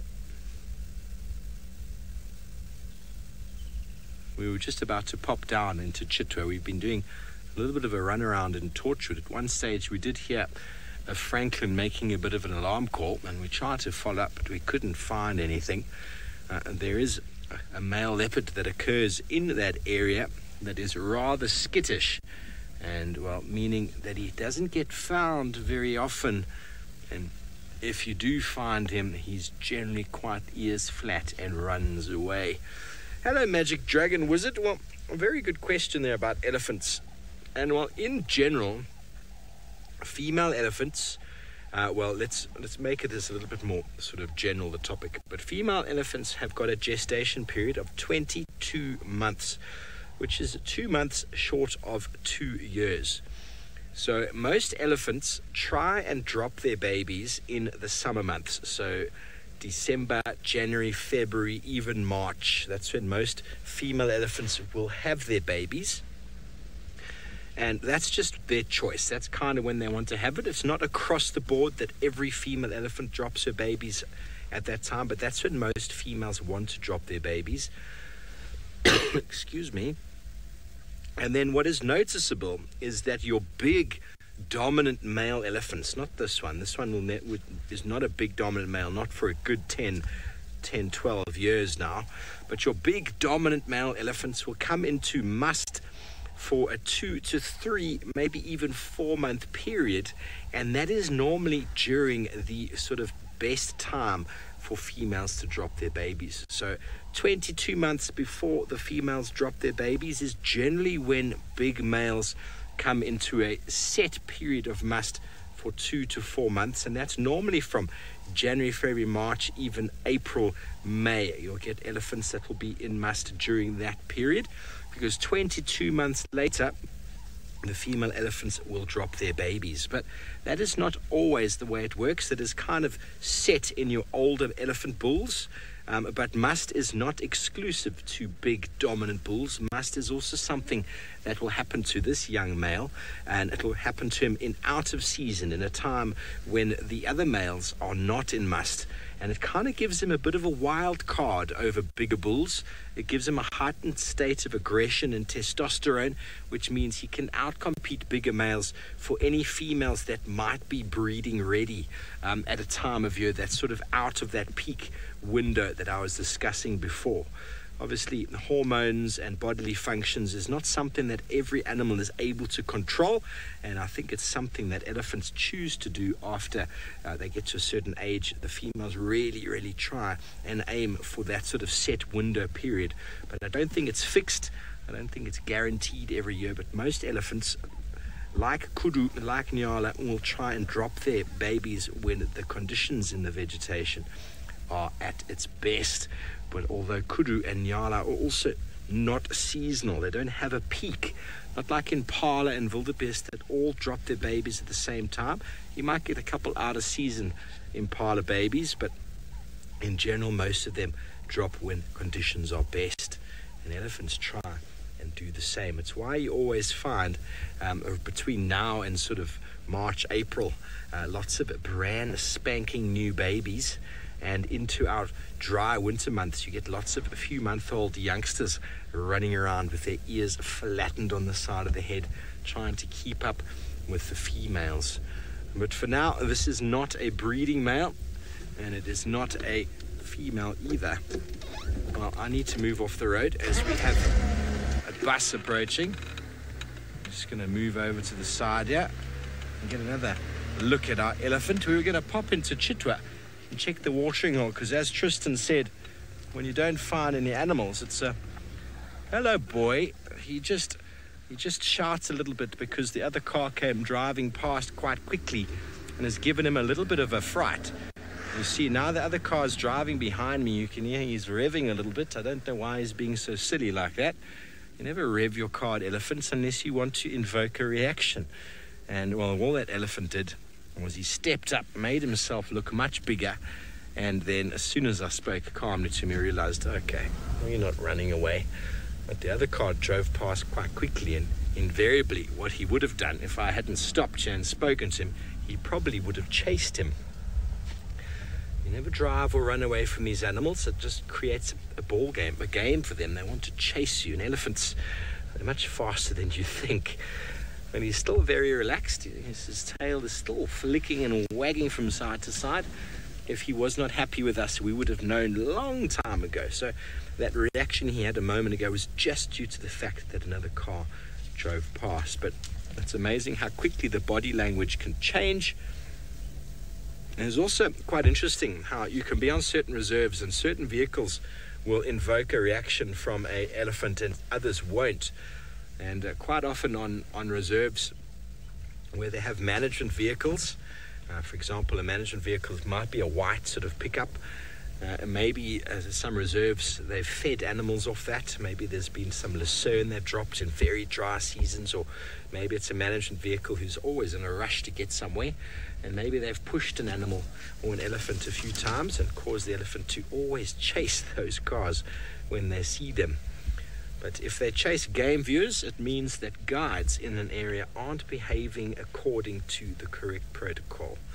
You don't ever want to run away from an elephant if it just gives you a little bit of a head shake, because that teaches the elephant that it's funny to run away, and he ends up start employing that as a normal strategy on a day-to-day basis.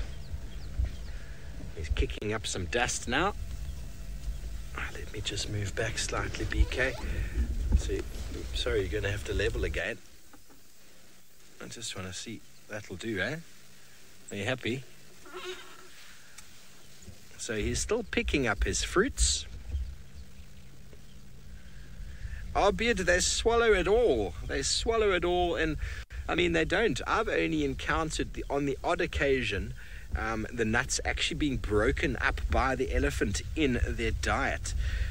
So not often does it actually come out the other side broken. Quite often you find the shell completely, or the marula, even the skin comes out on the other side. It's just the flesh inside that's been digested, but the kernel with the nuts inside are there. And then they are eaten by baboons, even by myself. I've given quite a few people presents Oh, look at that. We have got some leopard tracks heading directly towards this elephant. Probably Tandi or Tlalamba's tracks, maybe even Kuchava, just coming off of Chitwa, heading directly down this game path here, back into Torchwood. I was having a little scratch around there to see if I could find any tracks, but I couldn't find anything fresh from this morning. These tracks are from yesterday. Not in the best spot. They're just off to the right-hand side of me here, but I'm heading on that game path straight towards the elephant, so I can't even get off now and take a little walk and see exactly where they go to. Hello, Dilip. You want to know how I'm able to see tracks from the vehicle? Well, if BK comes all the way back here, you'll notice, Dilip, that I don't have a door. There's no door, and the tracks are just here on the ground. Now, that elephant is a safe distance away. He's got his back to us. I don't know if BK, if you can see this track over here. This one here. It's over there as well. That is a leopard track, heading directly on that game path towards where that elephant is moving, and coming straight from Chitwa, which is on the other side of the road here. Dilip, I must say though, that tracking from a vehicle did take a lot of practice and a lot of getting used to, and having no door makes life very, very easy. You can see just over my shoulder how much easier it is to just stick your head out the side and to have a look, rather than having to crane over the side. So anyway, as our elephant disappears, we were going to pop into Chitwa. Now I've actually decided I'm going to pop into the road on the other side here and see if I can just have a look where these tracks have gone to. Because, I mean, if it is Tandi, if it is Tlalamba, I think they're a little bit too big for Tlalamba, but we might be lucky and find them. They might have just gone to have a drink and then come back again, maybe onto a kill. Who knows? But there's just a little fire break road coming up, and we'll pop back in onto that road and see if we can find anything. These animals do have to drink regularly, and so these game paths to and from water are the best opportunities to try and find or track animals. But anyway, while we just pop around the corner here, let's go back on to Juma with Tristan for an update.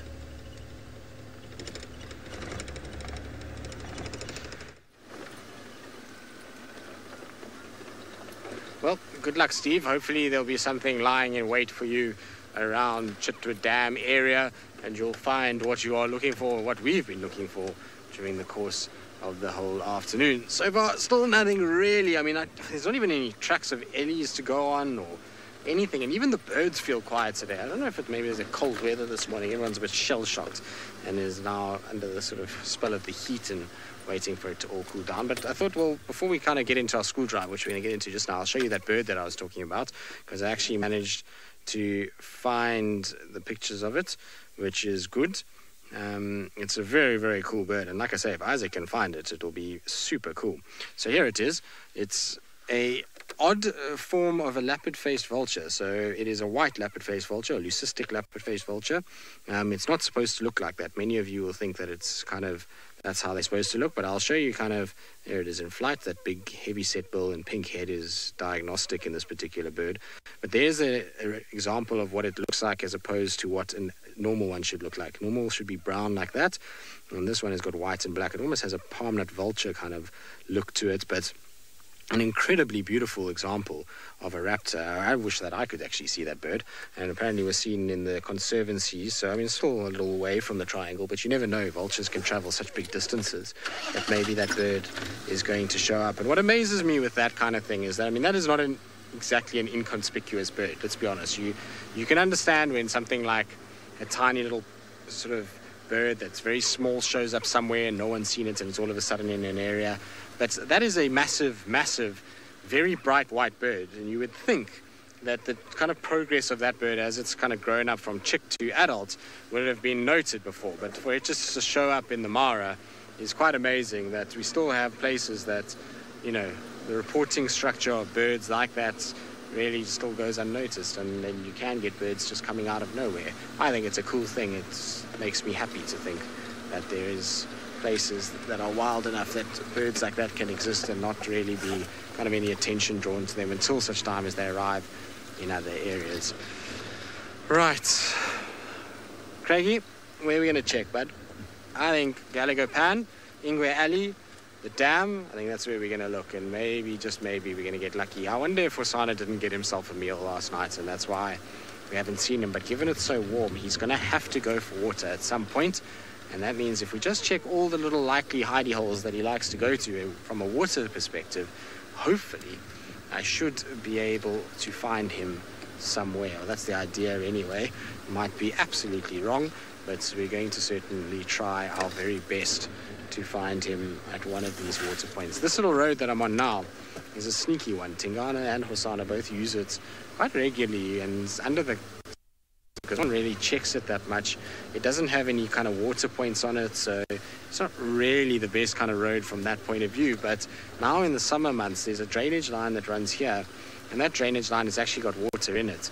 And so for them, they can just walk back and forth and get onto that drainage line and get the water that they need down there. So it's actually not the worst road to drive.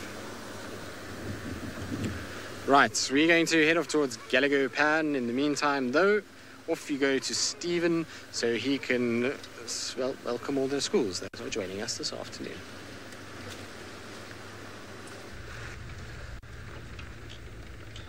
Good afternoon, welcome Riverside and Eastern Elementary. Welcome to SafariLive. My name is Steve.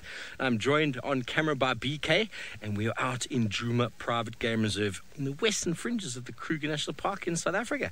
And it is a lovely afternoon. We're on our way down to a big watering hole, see if we can find any animals. I hope you're excited.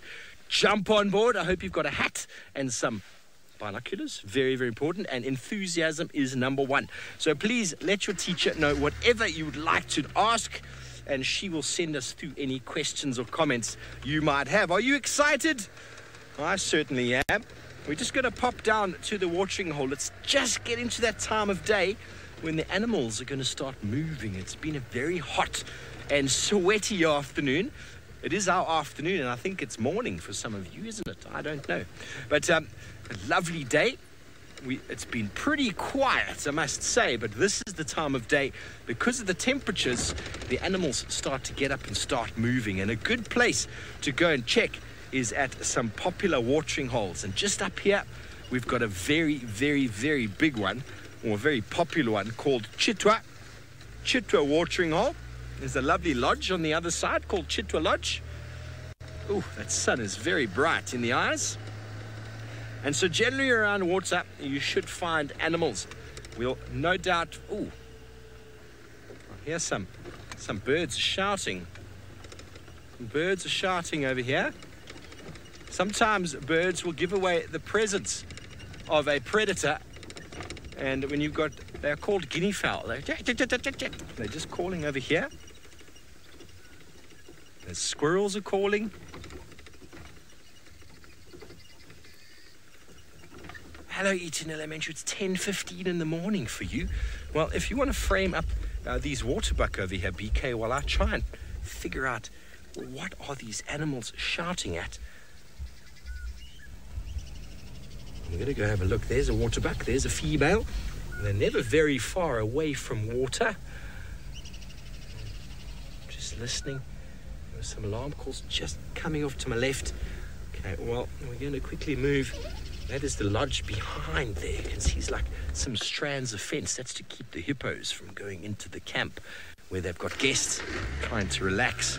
So while we just move off from this waterbuck, sorry that I'm moving, but when you have certain birds shouting and alarm calling, they normally go, leopard, I see you, leopard, leopard, I see you, leopard. And you must follow up on them. Here we go. Here's one of the birds. This is one of them. Oh, hello, Macy. Well, sure, that's such a broad question. How many types of animals? Wow. Let me show you quickly, Macy. Oh, no, I don't have that book with me. We've got hundreds. There we go. You want to just frame those birds for me there, BK? Here's a guinea fowl and a francolin. You can actually hear him calling now. Bigger one is the guinea fowl, smaller one is the francolin, and that is an alarm call that the guinea fowl is making, but also a contact call when they get a bit lost But when you hear that call, you often have the opportunity to find lion or even leopard, which is what we would like to find for you this afternoon, of course, and just move forward. But I think he's just lost because he's on his own. He's on his own, so I think he's just lost. Poor fella. Anyway.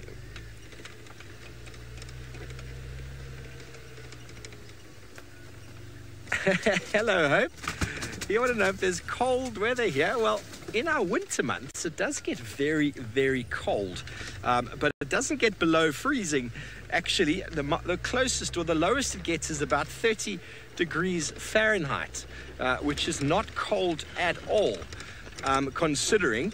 So what the animals do here is they've all got fur. They've all got fur to insulate themselves, and what a lot of them will actually do is they'll move around. Moving around is a good way of keeping the blood flowing and getting them moving, but also they will get some food. And you know how important it is to get food in your belly when you're feeling nice and cold. When you get nice and cold, a nice warm meal. And then some of the animals will actually sit in the sun in the early morning to try and warm themselves up. But it doesn't get freezing out here, so the animals are able to adapt to that. And some of them will actually live in holes in the ground, which stay pretty much the same sort of temperature. But anyway, I don't think there is anything there of interest. We had a little look-see. BK, let's get these waterbuck again. Next to them is actually some warthog, just over there on the left. And the warthog are much smaller. Much, much smaller. There we go. Look at the warthogs. There we go. They also spend a lot of time around the water, just like the waterbuck do. But anyway, we are going to go all the way back up to the Masai Mara, where it is already sunset and very dark.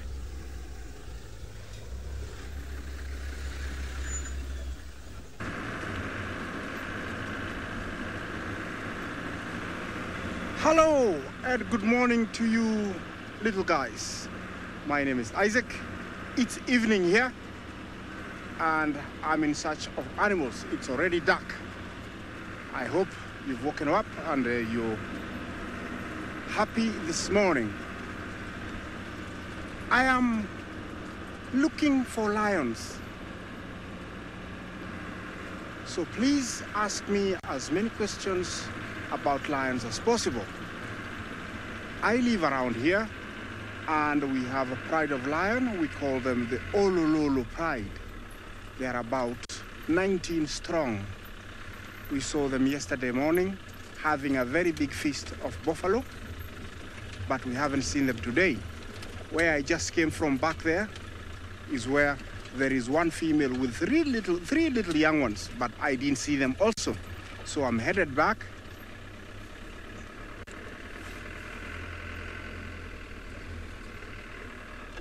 Danielle, you asked me if lions get angry with me on safari. No.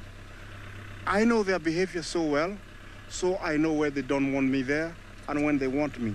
So I usually know when to get away, when they don't want me and when they want me. Somebody else might not be able because we are not all born with this kind of talent or the idea to know how. Around here is where we last saw them. Oh, look at that. What is that? Do you see it, Bungay? It's over there. Do you see it? Could you zoom in with a... look at that. What is that? A hippo! Look at that. We are on night vision mode. We are using our infrared camera. So I'm not able to see with my bare eyes. You see their eyes, they're like glowing. It's not because they're using batteries. It's because of the infrared lights. They show us, where the heat is concentrated, and also that's how they glow at night. This is a hippo. It's very far from water, and it's coming towards me. Nick, you ask why the hippos are so dangerous? Well, you see, like this guy, he's very far away from where the main source of water is. If I was in a village and didn't know that he was out here, and I was headed to another village, and he found me stopping him from going to the water, it would be a very dangerous situation because he would, directly come for me. Looks like this one is not very happy, and so when he gets closer, I'll have to leave because they are very, very dangerous.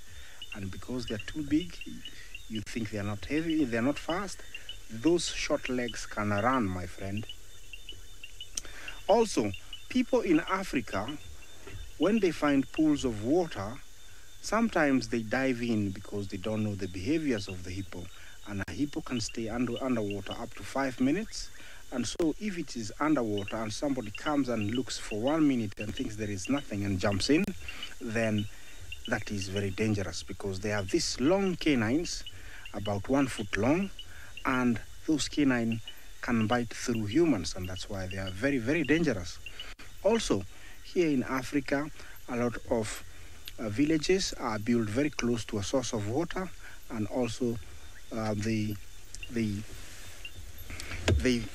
fetch firewood from the bush. So when they go to fetch the firewood, sometimes they get caught in between the hippo and water. Brecken, you ask what the hippos eat, they eat grass. I'm going to turn the vehicle around so we can see what he's doing, but he looks like he's going somewhere.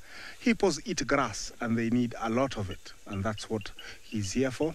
I wonder why, he's moving too much. I'm going to turn the vehicle slightly.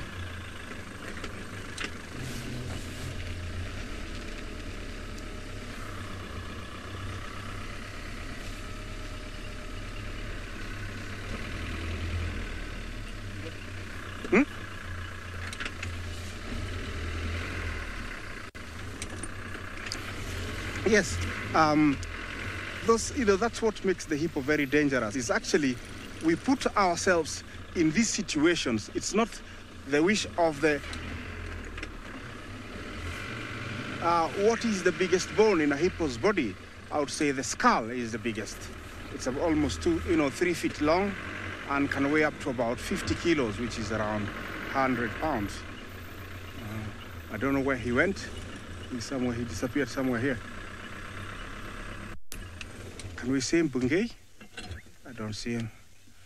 I don't know where he went. Oh, there's another one calling over there. I don't know where he went. Can you imagine? Brandon and Kate, you ask, how long can a hippo stay underwater? They can stay comfortably 3 minutes. 3 minutes. But under threat, 5 minutes.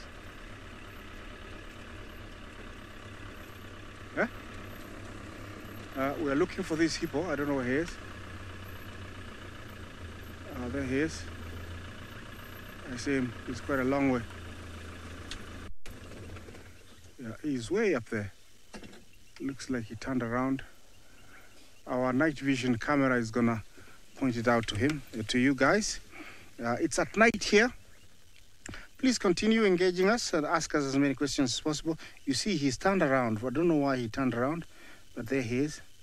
He turned around and left. And to the left, there's an elephant. Yeah. I think he's decided that he's happy where he had come from, so he turned back. Yeah. They're usually very active at night because they have very weak skins. Okay, I think my colleague Steve has got some hippos, more than one, and I think it's daylight there. So maybe ask him some more questions about hippos, and then you'll come back to me. Well, thank you, Isaac. Well, it's very funny to see big hippos out the water. They're very large and round animals who spend most of the day hiding in the water like what we see here. Very, very funny to see them out the water. It just goes to show the difference between the Mara and South Africa at the moment, because we are south of them and they are close to the equator, which means their sun rises and sets pretty much at the same time every single day, whereas we're in our summer months, which means our days are much, much longer. Hello, Noah. You want to know how long hippos sleep for? Well, that's a very hard question to ask because You know, they're in the water. They spent most of the day in the water, like you can see here. And sometimes they look like, ooh, there's a little baby behind the mom there. One right by her bum there. Ooh, hello. They're always doing something, you see, like even when, he's rolling on his back. How funny is that? He did a little roly-poly in the water. So essentially, Noah, because the hippos spend the entire day in the water, they do spend a lot of that time sleeping. But it's hard to really say if they're sleeping the whole day, because they make noises and they're moving, but they definitely do sleep for many hours. I just can't give you an exact number, because every day will be different. And even when the hippos are moving around at night, like what Isaacs is doing, they'll go through a few hours of walking and eating, and then out of nowhere they'll just find a nice sandy spot and they'll just lie down and go to sleep again, get a bit of energy to then move again. They don't have the same sort of hours we have, where we spend the whole day awake and then they go to bed at night. They basically go through spells of being awake and being asleep. Leighton and Grant, you want to know how sharp their teeth are? Well, their tusks, their big incisor teeth, are enormously powerful and enormously sharp. You probably couldn't cut a loaf of bread with it, but that's not what they're designed to do. They're designed to clamp down and to cut. Look at them. Look at the teeth and look at those ones on the bottom. Oh! Now those are designed for penetrating and cutting into the flesh, or puncturing into the flesh of other hippos when they fight. And if anything tries to fight them, those teeth or tusks will cut that animal in half. They're very, very sharp and a very powerful animal, and together make them a very dangerous animal. And they are responsible, and Grant, for killing more people on the African continent than any other animal. And now you might ask why that is, and it's because so many people have to come to water in rural areas, and they use the big game paths to walk down to get their water to drink and for washing, and invariably they get caught between, or the hippos get caught between them and the water, and then they end up getting squashed. So, how much do hippopotamuses eat is a very good question. Now, they don't eat as much as an animal that is as equivalent in size, the white rhino. They eat probably a third of what the white rhino eats. So anywhere from about, maybe, let me work it out in pounds for you, anywhere from about 80 to maybe 100 pounds of food a day at the most hippos will feed on, where a rhino, which is twice as, or is the same size, has to feed on 2 to 3 times as much food. And you might ask, how is that possible? And well, it's because the hippo behaves like a reptile, you see. We were talking earlier about how do animals keep warm, and those youngsters are keeping warm by playing with each other, running around in the shallows. So by feeding, eating, you get metabolic energy, where food digests in your stomach, it metabolizes and it breaks down, and that's what makes us warm. And so rhinos feed on 3 times what hippos do, because when hippos are cold, they go and they sit in the sun, and when hippos are warm, they go and sit in the water to cool down. So they almost behave like a crocodile. Can you believe that? So very specialized in that, and because they spend most of their time in the water, they don't have to need or use as much energy as a rhino does, so they need far less food. So I find that very interesting. Hello, Clementine. You want to know if there's different types of hippos? Well, in Africa, there are what I believe 2 types of hippo. There's this normal big hippo, and then you get the pygmy hippo that occurs in sort of forest areas in sort of Central Africa. I've never seen one, so I'm not 100% sure where they occur, but they're basically a little mini version of this hippo. And these hippos occur throughout Africa, wherever there's permanent water, big major rivers and big dams where they can live, because they need water. They can't go without submerging themselves in the water, otherwise they dehydrate and their skin will burn. So although they've adapted very well to need far less energy than a rhino, they can't go without permanent water, otherwise they'll have a very, very hard time. So this watering hole is, listen to them. Can you believe that's a hippo making that?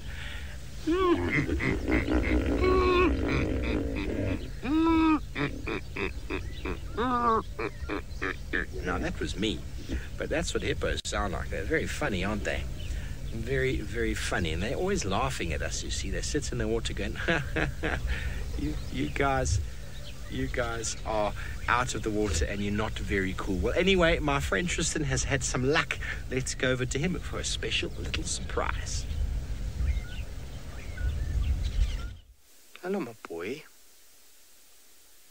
Well, good afternoon, everybody, and welcome to a very exciting time, because we've been looking for this cat for days now, and I'm super excited that we've managed to find to show all of you. My name is Tristan. On camera, I've got Craig this afternoon, and this is one of our favorite leopards that we see in this area. His name is Hosanna, and he really is one of the best cats that we have. He is a young male leopard, so he's only now approaching 3 years old. In fact, his birthday is in about 10 days or 11 days time, and he will be turning 3 years old on his birthday. And he is the most epic cat to spend a lot of time with, and he's kind of a little bit of a goofball, and often is moving around all over the place and acting like a little bit of a clown.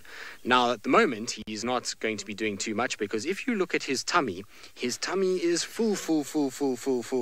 So he has a meal somewhere close by.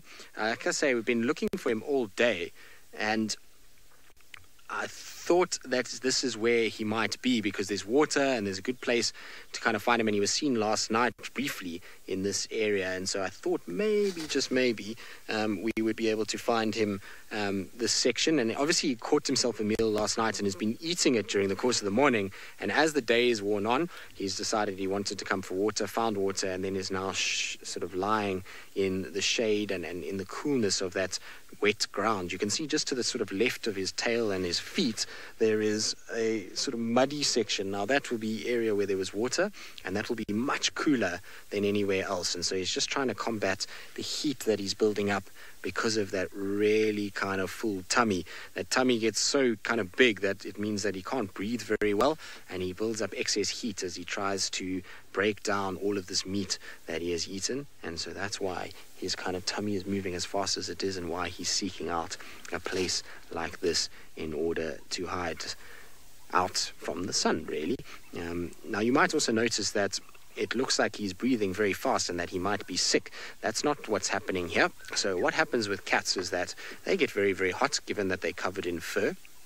And when they eat a lot, that amount of food pushes up on their lungs, and the lung capacity is much, much smaller, and so they can only take shorter breaths. But the real reason why he's breathing so fast is a way of his kind of air conditioning. So he has a tongue that is covered in saliva, and what happens is he breathes hot air from his body over that tongue, and that causes evaporation. So basically the liquid on his tongue turns into a gas, and that is a cooling effect. So when liquids evaporate, they cool down, and it cools the blood in his tongue, and then that blood goes into his body, and it acts like a little bit of an air conditioning for him. And so you'll find that when cats are very warm, so they'll start to pant more and more to be able to try and cool their body down as much as possible. And he's going to probably have a bit of a nap still. It's still quite warm this evening, and so you'll find that he's probably going to have a bit of a sleep. And it's very exciting to spend time with the leopard, because leopards generally are very shy, reclusive animals, difficult to find.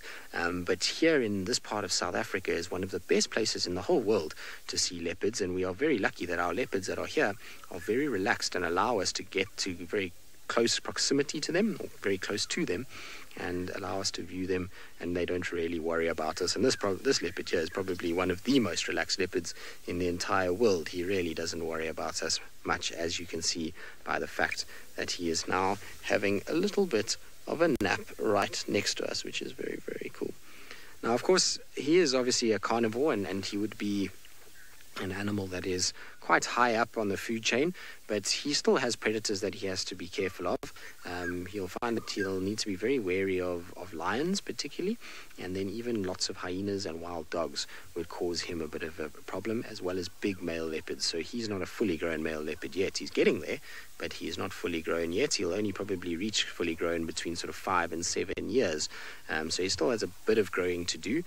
Like I said, he's only 3 years old, so there's still 2 more years of growing that needs to be done before he will be a fully grown individual.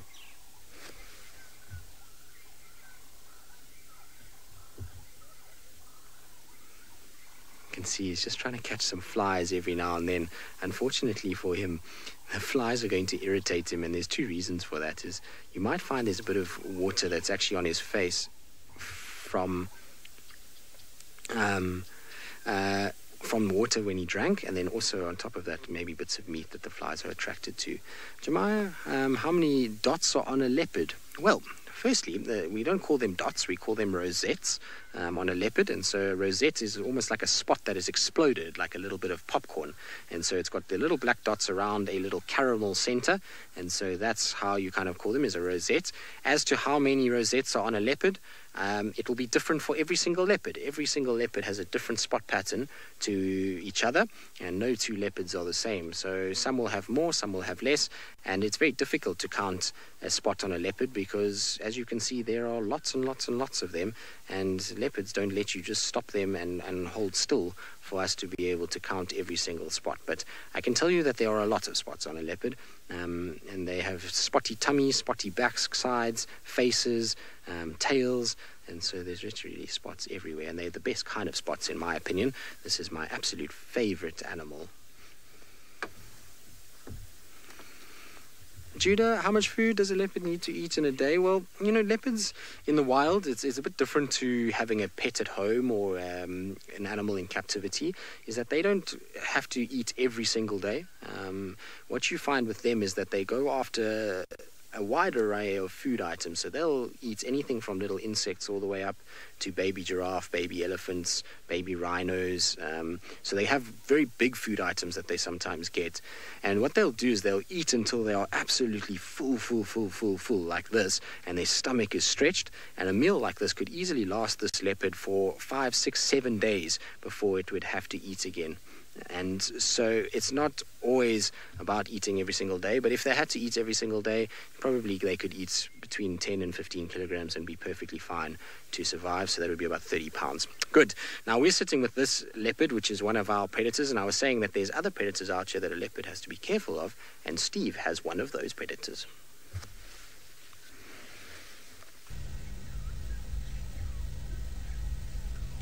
Welcome back. How lucky are we that Tristan managed to find that leopard? Well, sorry about the aerial. I'm just going to reverse back. We have found ourselves a very spotted and gross-looking hyena. Oh, what's it doing? It might have found some animal droppings on the floor.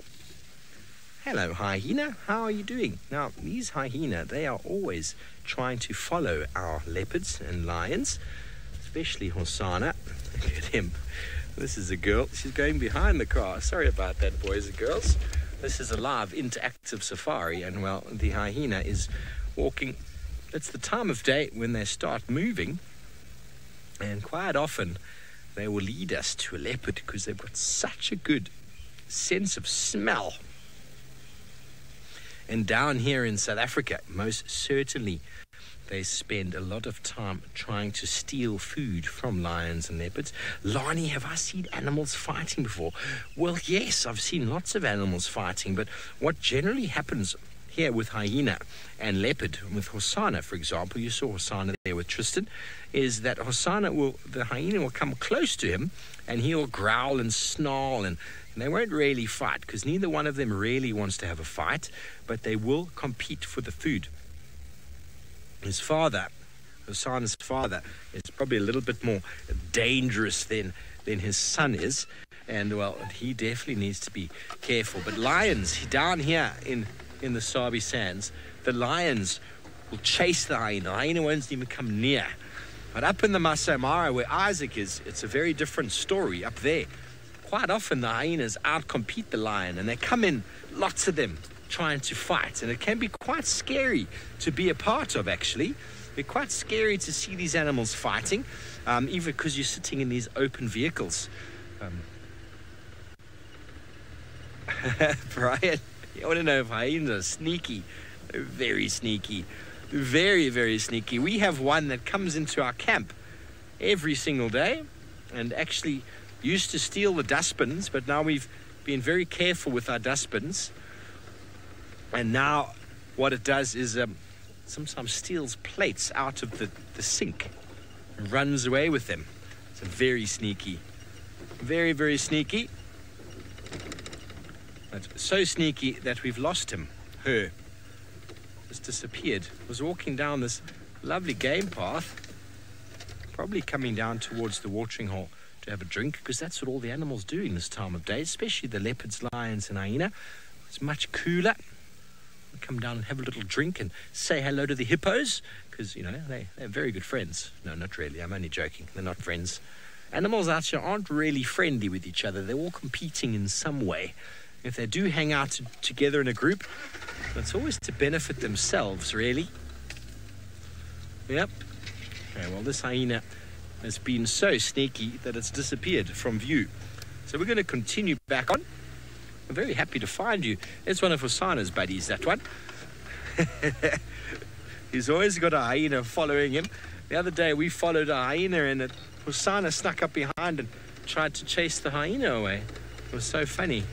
Well, talking about Hosana, the little chief, my favorite leopard in the whole wide world, let's go back over that side to Tristan, who is with the little chief himself.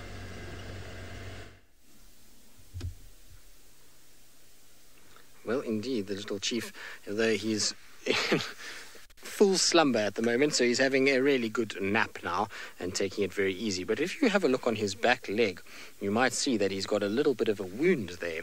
And so life as a leopard, even though they are predators and they catch food, is also very difficult. They have to be very careful, and sometimes the food fights back. And so we think that that little wound that he's got there, that cut on him, is probably from a warthog.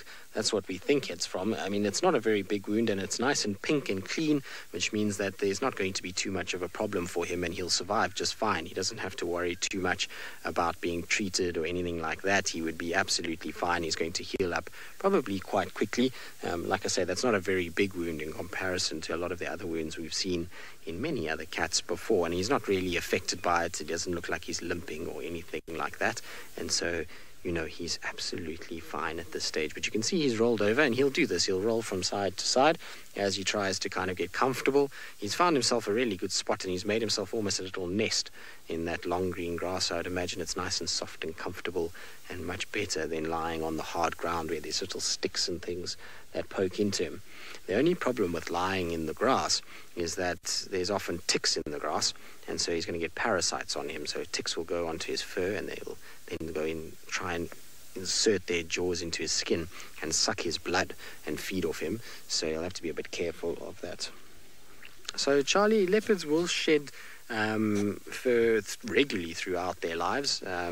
It's not like they'll go through a time where they'll just shed everything, but generally from winter to summer their coat gets slightly thinner. Here in South Africa, the changes in temperature in the weather, as Steve was saying earlier, is not very big, and so they don't need to get a really thick winter coat. It just thickens up a little bit, and they'll constantly shed hair through every single day, much like if you have a cat or a dog at home and you go and put your hand on your cat or your dog and you rub, you'll see hair will come off. And it's the same with leopards and lions and any of the cats, is that's the exact same thing. Hair gets loose and it kind of gets pulled off a little bit and new hair will grow. So they do shed hair often, and like I say, it's almost every day that bits of hair are falling off of them and kind of falling to the ground. So it's much like your cat or dog at home in terms of how their hair falls out, or even you. If you kind of pull your hand through your hair, you'll feel that one or two little hairs will come out and those will grow back, and it's the exact same thing for him. Angeli, can leopards see in the dark? Well, yes, they are incredibly good at seeing in the dark. It's why these guys operate more in the darker hours than they do in the daylight hours. So you'll find that a leopard has a very different eye to what we do as humans. Our eyes are very good at seeing color. So we have a great appreciation of color, and that's because we have a balance of cells in our eyes. You get two types of cells in your eyes. You get rods and you get cones. Now, cones are your color cells, and rods are cells that pick up light. And so for us in humans, we've got an almost sort of 50-50 balance, which means that we don't see very well in the dark, but our color rendition is very, very good. We can see greens and blues and pinks and all those kind of colors. Whereas with leopards and lions as well, is that they've sacrificed their color vision, so they don't have very many cone cells at all, mostly rods in their eyes, and so they can see really well in the dark.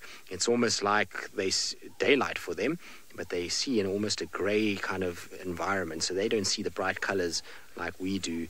They see more in gray, but they can see very well in the dark, and that helps them to be able to hunt all of the animals that are moving around. In the day, it's very difficult for them to get close, but at night they can get much closer. They can use the camouflage and the darkness and then be able to strike out and grab them, so they have very, very good eyesight at night. Right, now talking about the darkness, we are going to send you all the way back up to Isaac in Kenya, and he's got one of Africa's very, very high-profile animals that's very dangerous, but not a cat. Okay, here we have the Cape buffalo, and here looks like a few old bulls. This guy, he's about maybe around 10 years, I would say. All this you see here are old bulls. We call this group bachelor herd. They are bulls that have reached a certain age, about 7 years. Those ones are being very playful. About 7 years, where they become too big and slow, and so they find a place with water, cover, and plenty to eat, and they rest. They are very dangerous when they are alone like this, because anything approaching them is a threat, and so they will run for them. Roa, you ask me, can I drive everywhere I want? No. There are areas, although I do have special permission, there are areas I cannot drive because they want it to remain the same and natural, so you cannot drive. I cannot drive everywhere. Yeah, going back to these guys, they are chewing their food. They are like very much like cows that after eating, they need a little bit of rest, then regurgitate the food, and then chew it properly, then take it down. You see their eyes, they are glowing. That is the special eyesight they have, which allows them to see at night. When we shine something on them, it reflects back. It's called tapedum lucidum. Actually, in the future, you will be able to learn this as you grow older. This Cape buffalo is the closest relative to our domestic cows. Yeah, although they're much heavier and very, very wild. Here where they are, they're keeping each other company.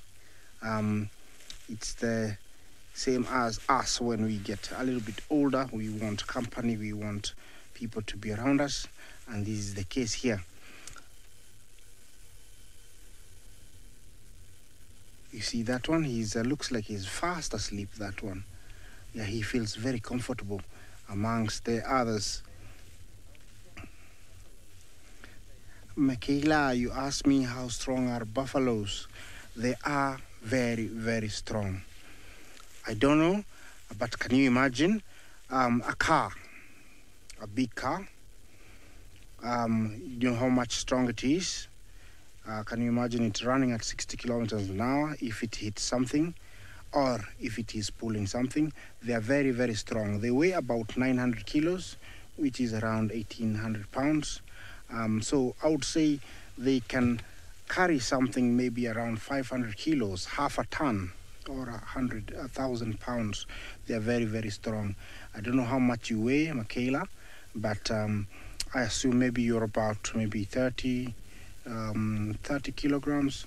So they can carry about 100 of you. Can you imagine? That's a lot of you. So you know they are very, very strong. And right now, I'm quite a distance away. I'm using my special camera to see them, but they can hear me and probably they can see me because all those senses are very good in them. They're not worried because I'm not a threat, but also I'm sure they have seen me a few times because I'm always driving around this area, and also vehicles don't normally chase them around, and that's why they're very comfortable being around me.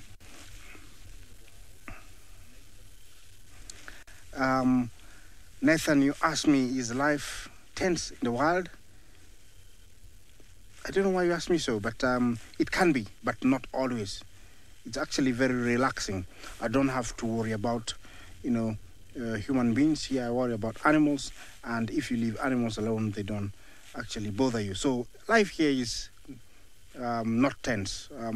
It depends on the situation, but it is not tense at all. I'm very comfortable. I'm never tense, being out here, because there's nothing to worry about. As long as I can read the body language of the animals, I'm very comfortable. They're comfortable. But like you can tell, this guy he's like, read. Yes, it is one of the most dangerous animal, and the reason is in the old days when people went for trophies, they could ambush you. They would charge you without warning, and especially lone bulls. Here you can tell they're not. They're more than one, and that's why I'm very comfortable being this close. Yes, they do cause a few deaths every now and then in Africa, and the main reason is they like cover, and sometimes we here don't have facilities like to relieve ourselves. So when you go in the bush and you don't you are not vigilant, you might end up getting attacked by one. And also at night they move closer to villages to eat all those soft grass that hasn't been eaten.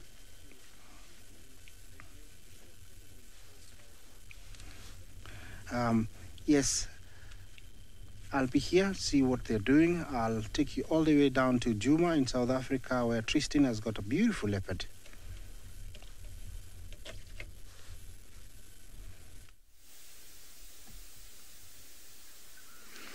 Indeed, you are back down in Djuma in South Africa now.